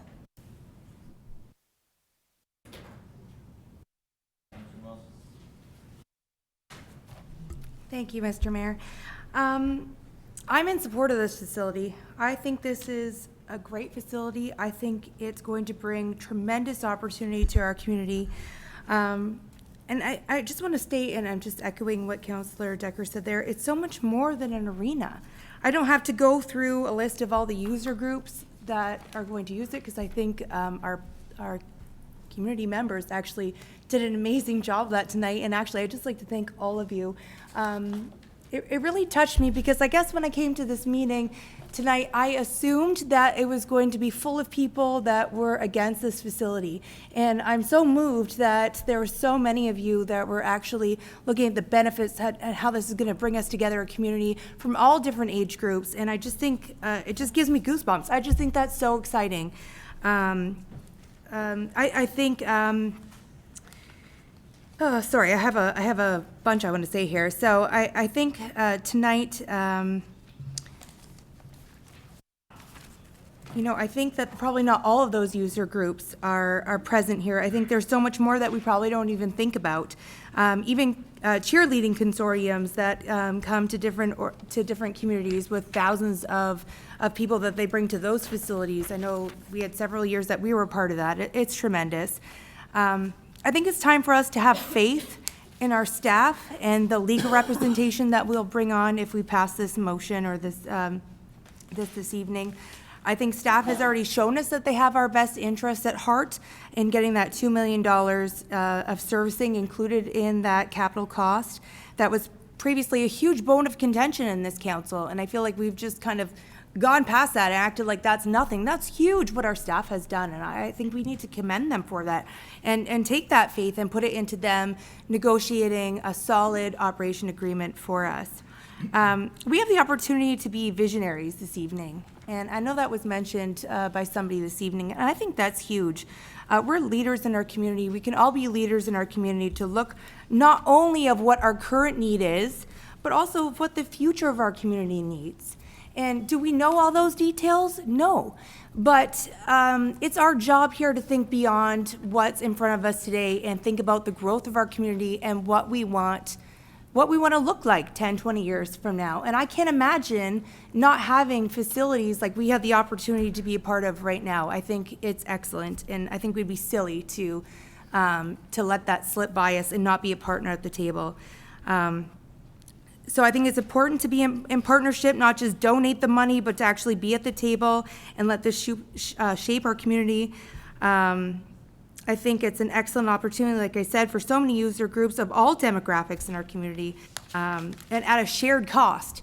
For us to try and build a facility like this, it would be, $20 to $50 million. And you can look at lots of different examples of Lincoln and Smithville that did that. They're amazing, but they're paying for it. And if you want, your taxes to go up 10, 12, 15%, let's do it. But I'm sure most people in this room aren't going to be for that. So this is definitely a better option. So I'm excited about this facility. I'm excited to hear everybody speak tonight, and I'm ready to pass it. Thank you very much, Mr. Mayor. And I'm just going to start off with the vision, as Victoria just mentioned. Investment, partnerships. The province is looking at us doing partnerships because they decided not to amalgamate us, but they want us to look at partnerships. Legacy. This is going to be a great legacy 40 years down the road. We were mentioning the lease arrangements. The lease arrangements will be renewed 40 years from now, and all partners will get together and renew the lease to everybody's advantage. Jobs. There's going to be many jobs associated directly with these facilities and other places. The tourism that's going to be involved. Let's look at the investments, job, and business opportunities. We have the land, Brock Business Park, DQ Road, Highway 406 South to Merritt Road. You think it's going to be left in farmland for the next 20, 30 years? The developers are chomping at the bit down the 406. The same thing as Councillor Hanley mentioned earlier, Rolling Meadows subdivision. 10,000 people are going to be in there. Where do all those roads lead to? Do they lead to downtown Thorold? No, they don't. They lead here. This is going to be the next hub. We have a hub downtown, which will continue, but we're going to have a hub here too. The transportation hub will be here. Our buses are going to come here, and one of the hubs of our buses is going to be at Brock University. So therefore, people will be able to get here by bus, by transportation. Thorold is growing outward. There are many more residential people closer to this hub than the downtown Thorold. We will have 30,000 people by 2030 and 40,000 people by 2040. The 406 corridor will be lined with housing, commercial, industrial buildings. Rolling Meadows will have, as I mentioned, 10,000 people. South Confederation will have thousands more. All of these people and infrastructure will be closer to Brock than to downtown Thorold. Our transportation system of roads, cycling, which is a major force nowadays, walking trails, are being enhanced. The new St. David's Road interchange has just been completed. It's here, not downtown Thorold. St. David's Road improvements, we're going to do the roads. It's going to be improved, but for people coming out this way. The tunnel, although it's not too good right now, but the tunnel are improving, and once it's finished over the next year, then it's going to the road will lead. Where does that road lead? Does it lead downtown Thorold? No, it leads here. The Q Road, they all lead to the Canada Games facilities. This is a win-win for our city. Partnerships. The province, as I said, has recommended to the municipality to partner in moving forward on projects instead of it being amalgamated. There are no better partners than St. Catharines, Brock, and Niagara region to be part of this legacy. They're all going to be equal. We're all going to sit around that table as equal partners. No one's going to be above the other.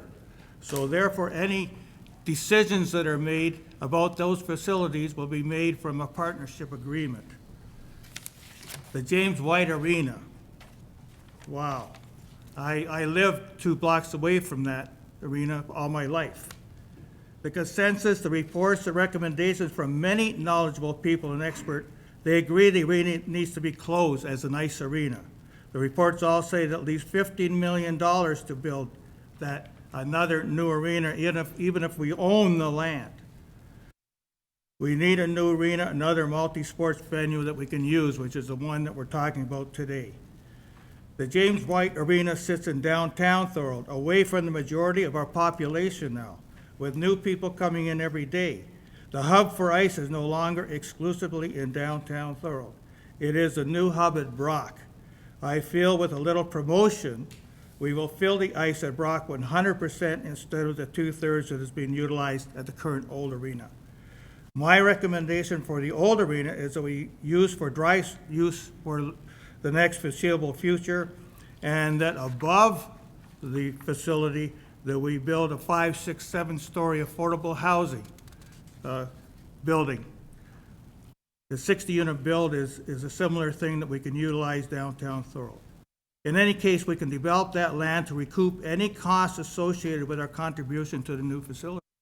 Whatever we do with that piece of land downtown where the old arena sits, we're going to make some money on it, one way or another, which will recoup what we're going to pay for the new facilities.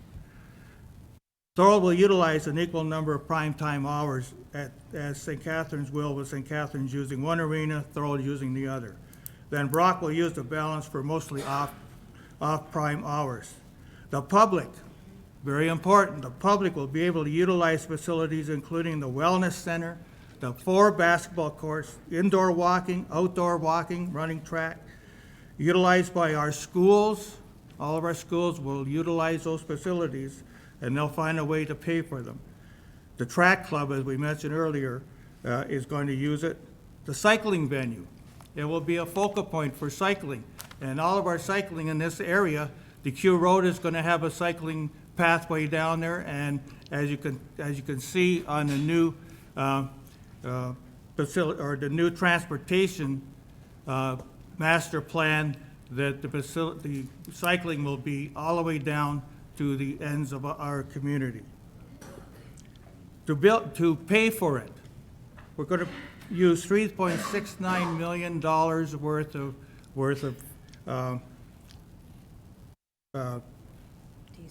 the development charges. That leaves $1.5 million. We don't have to pay for it all in 1 year. We can pay for it over a number of years, whether it's 2 years, 5 years, or 10-year period, so that it doesn't hit the taxpayer by very much as far as an increase in our taxes. These facilities have 100% accessibility. I don't know whether you know that or not, but by 2025, all of our facilities should be 100% fully accessible. This is going to be a fully accessible building. It's going to be fantastic. And we're even going to green it. We're going to have a green roof, which is unheard of in the city of Thorold. Mr. Mayor, I was part of a committee in 1968-69 through the Thorold JCs that participated in the new Frank Doherty Arena at the time. Not everyone agreed with the arena because it was a tax increase, but council agreed to spend the funds as downtown was the hub, and we needed an arena. As everyone knows, this was a correct decision to make. We need to think of the future, not today. We're all talking about today. But what about 5, 10, 15 years from now when we're not even around? I'm not even around, but the rest of you may be, but I may not be around 10, 15 years from now. But this is a legacy. This is something that's going to be part of this Thorold community for the foreseeable future. Mr. Mayor, I won't say anything more. I think I've said enough, and I agree that we need this new facility. Thank you, Councilor Neal. I have Councilor Sentence. Sorry, just quick, through Curtis, there's also, I completely forgot about this, there's a lacrosse league that wants to be in Thorold in a big way. They're already here, Curtis has brought them here, and they're 800 members. And I just wanted to thank staff for taking all my calls, all my questions, and really helping me through this process. I'm done, thank you. Go ahead, Councilor Thorold, before I speak, and then we'll call it. Through you, Mr. Mayor, just Director of Operations. we're going to be allotted time for this basketball gym. So this kind of bothers me. $125 prime time, $75 non-prime time, even if we don't rent it out. Now, so I put a call into the District School Board of Niagara Catholic School Board, talked to Dan Pelletier about this today. They're the only ones that utilize Thorold High one night a week. So in other words, no one is utilizing Thorold High's gym. Clancy Gym is used nightly by out-of-town groups. The weekend it's free. The costs vary from $0 for nonprofit groups, $14 for youth groups, and $57 for for-profit groups. So I'm just wondering, if these aren't filled with Thorold users, and then we're going to be leasing or renting out time for $125, $75, Dan Pelletier also just earlier said that's a little steep for organizations because most of them are nonprofit. So I'm just wondering, do we have a forecast of what that bill could possibly be if we don't fill that gym? Because I'm worried about that. That is a concern. Mr. Mayor, no, we don't have a forecast for that, but we will when we complete our recreation master plan. And that's what I think should have been done before. We put the cart before the horse. But anyway, I just want to talk about tax increases, and I want to get our CAO involved. From what I understand, Maria, it's a 4% tax increase that'll show up on 2022 tax bill per household in Thorold? Is that correct? Through you, Mr. Mayor, based on the estimates, yes. Okay. Now, so can we possibly say that in 2022, what would the Thorold increase be, just apart from the Canada Summer Games? About 3%, 2 plus 1, we always shoot for? Can we make a projection estimate? Through you, Mr. Mayor, again, council establishes a target. Okay, so usually it's around 3%? That's what it has And then been. what's the region roughly around? Yeah, so 3%, can we say 3% to be safe? Through Mr. Mayor, I don't know, because you have education as well. So just to let everybody know, with the operating agreement that we have in place right now, in 2022, you're going to have double-digit tax increase, possibly. No, that's not how it works. Then explain to me how it works, because that's how I figured it out. Through you, Mr. Mayor. You blend rates. Through you, Mr. Mayor, what you'd have to do is whatever the city tax rate is, we're about 40% of the total. Right. So you have to take 40%. So if you're saying, 5% overall, 40%, that's 2% on the overall bill. Then you look at the region and say they're about 40% as well. They're at 5%. There's another 2%. And then the education is the balance of it. And traditionally, they have not increased the rates. There's two other things here, and that is that we're not taking into account growth because growth on top of that can lessen the blow. The other thing is we don't have to put 4% in 2022. We could put some next year. We could put some this year. That is at our council's discretion. And my own personal discretion would be that you don't do it all in 1 year. So, I mean, that option is up to council, and council has that authority to break that down the way they see fit. Okay. My concern is that we're walking a financial tightrope. The city has other needs that have to be addressed at this time. Purchase of land for a fire hall. 22 new employees we have to hire. A new fire hall. A new operations building for public works. I'm just wondering, the CAO, are we going to be able to afford all this? Because I look at it as an affordability issue, and those are necessities. So I honestly, personally think that approving this agreement is fiscally irresponsible, as the agreement is. I'm all for the Canada Summer Games, but this agreement, to me, does not sit well. And this is a very bad deal for the taxpayers of Thorold. And I'll stop there, but if the CAO would comment about how we're going to pay for all those needs that we have. Is there any plan of action, or, I'm sorry, this is CFO, sorry. Or one of you two, it doesn't matter. Through Mr. Mayor, it's a difficult question to answer. Every year, as we go through the budget process, it really is up to council to establish what service levels you wish to provide, what target you wish to provide. What things you will consider deferring. Like it's tough for staff to kind of give you an indication of where we can go. we will have growth, but along with that growth, we need to consider that it does cost money to service the growth, just to provide the same level of service that we're providing to existing residents, that growth does have to be serviced. And, we are seeing pressures in terms of, need for additional employees, need for additional equipment. So the growth will need to be serviced as we go along. But again, every year, as part of budget deliberations, council will have an opportunity to review what's before you and either accept what staff has provided in meeting your targets, or to make modifications. Thank you. I just have one last comment, Mayor, and I'll stop. And this is just a rhetorical question, but if this was your own personal finances or your family's, and you were offered a similar deal with this operating agreement with so many unanswered questions, you would not invest your hard-earned money, would you? And I definitely think no.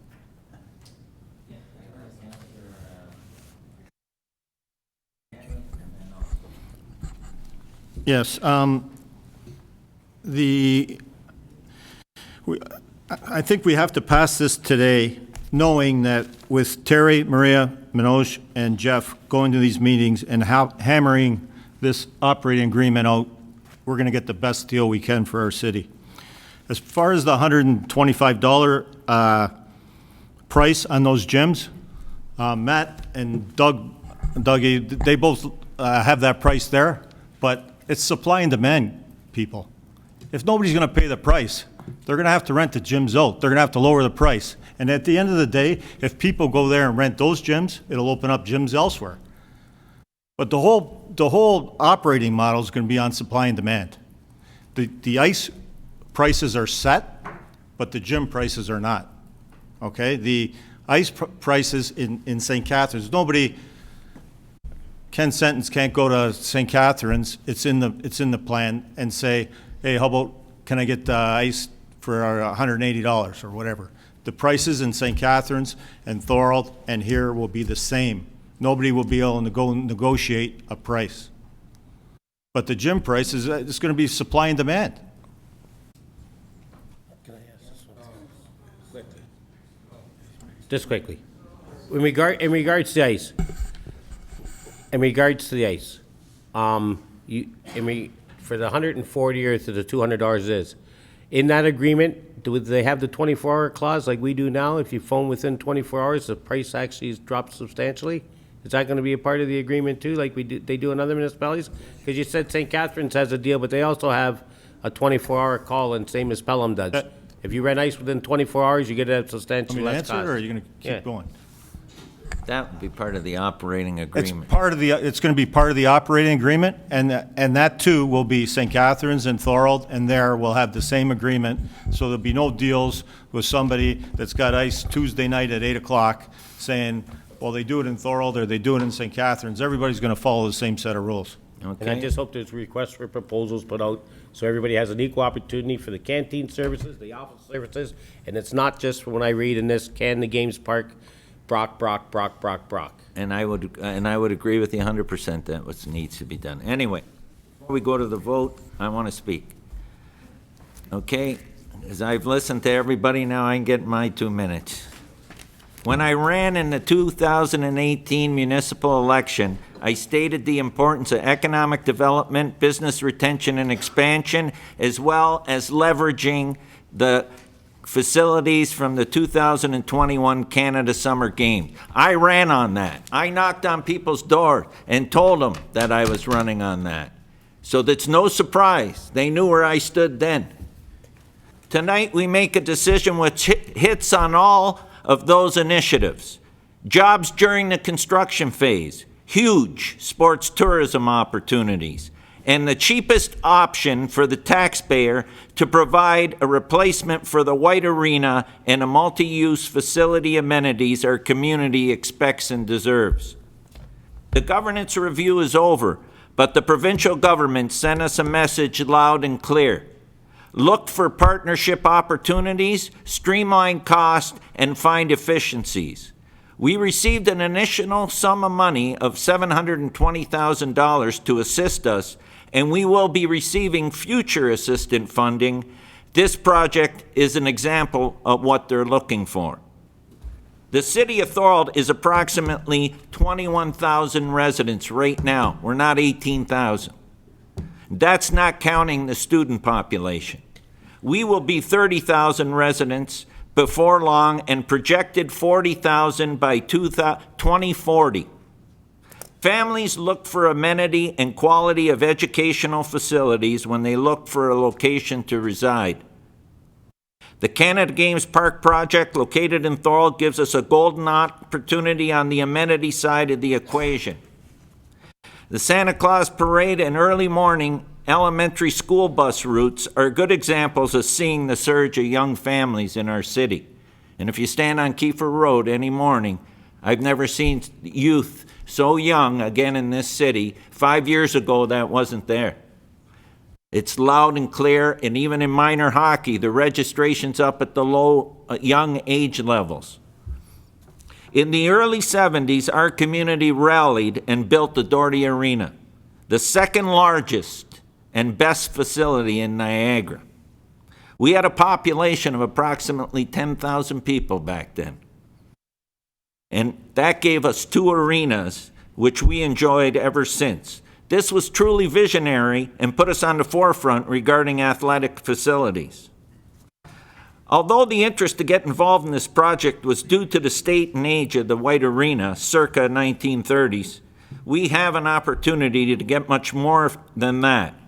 Twin Pad Arena, 4-court gymnasium, indoor track, health and wellness center, outdoor beach volleyball courts, outdoor track and field, multi-use field, etc. All for $5 million, less than 5 cents on the dollar. 5 cents.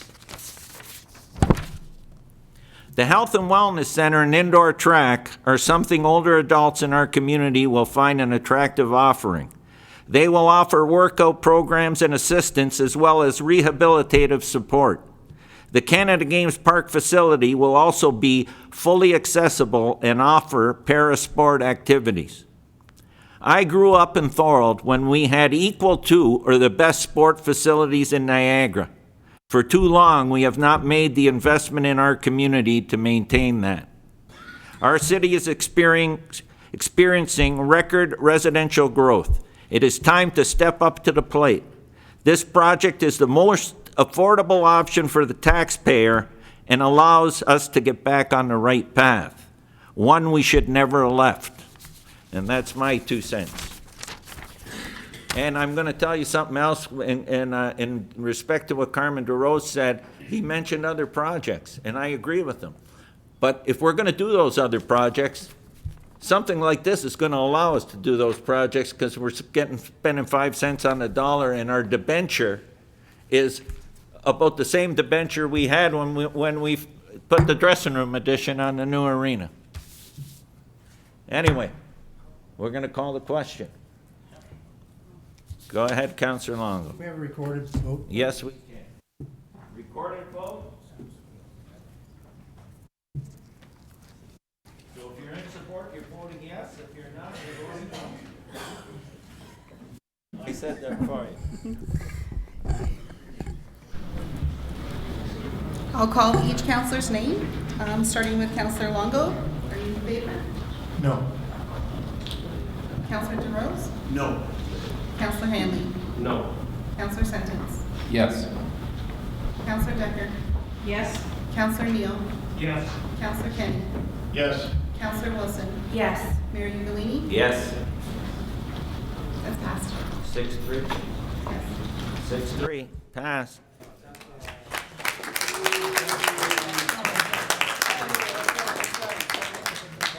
And I want to thank everybody for maintaining a positive decorum in the chambers tonight. Okay, we're going to move back into... we want to be done by 11. Hey? Yeah, yeah.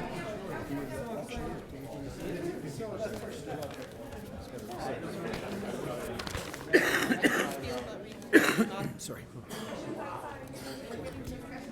The cockpit carrier.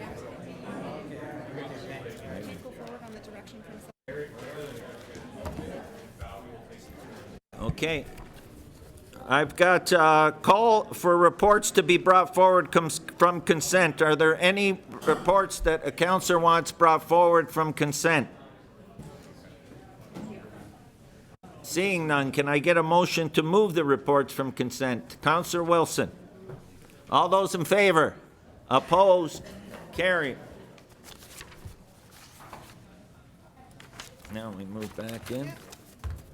Any motions? We didn't have that. Motion to ratify, okay. Motion to ratify recommendations from General Committee, Councillor Hanley. Thank you, Mr. Mayor. Moved by myself, seconded by Councilor DeRose, that council adopt those items approved by the General Committee on December 3rd, 2019. All those in favor? Opposed? Carried. Bylaws. First reading of the bylaws, Councillor Wilson.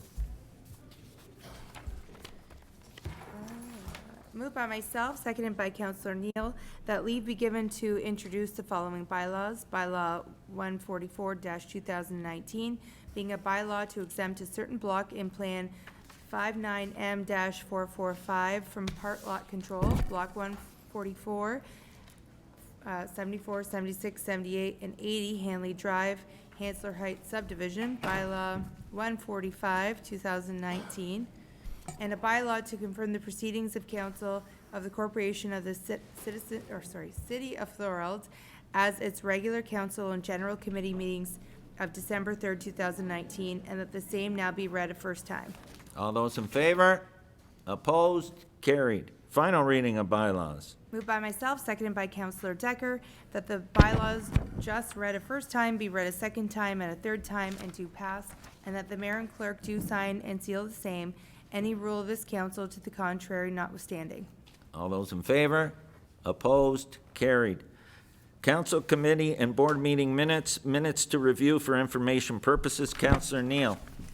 Thank you, Mr. Mayor. Moved by myself, seconded by Councillor Kenny, that the council receive and file the minutes of the committees of council, local boards as presented. All those in favor? Opposed? Carried. And adjournment. Councillor DeRose. Moved by myself, seconded by Councillor Sentence, that this meeting hereby adjourned at 10:43 p.m. All those in favor? Opposed? Carried. Thank you, everyone. Thank you, everyone, for having a very good discussion, and not only a good discussion, but the way everybody carried themselves tonight.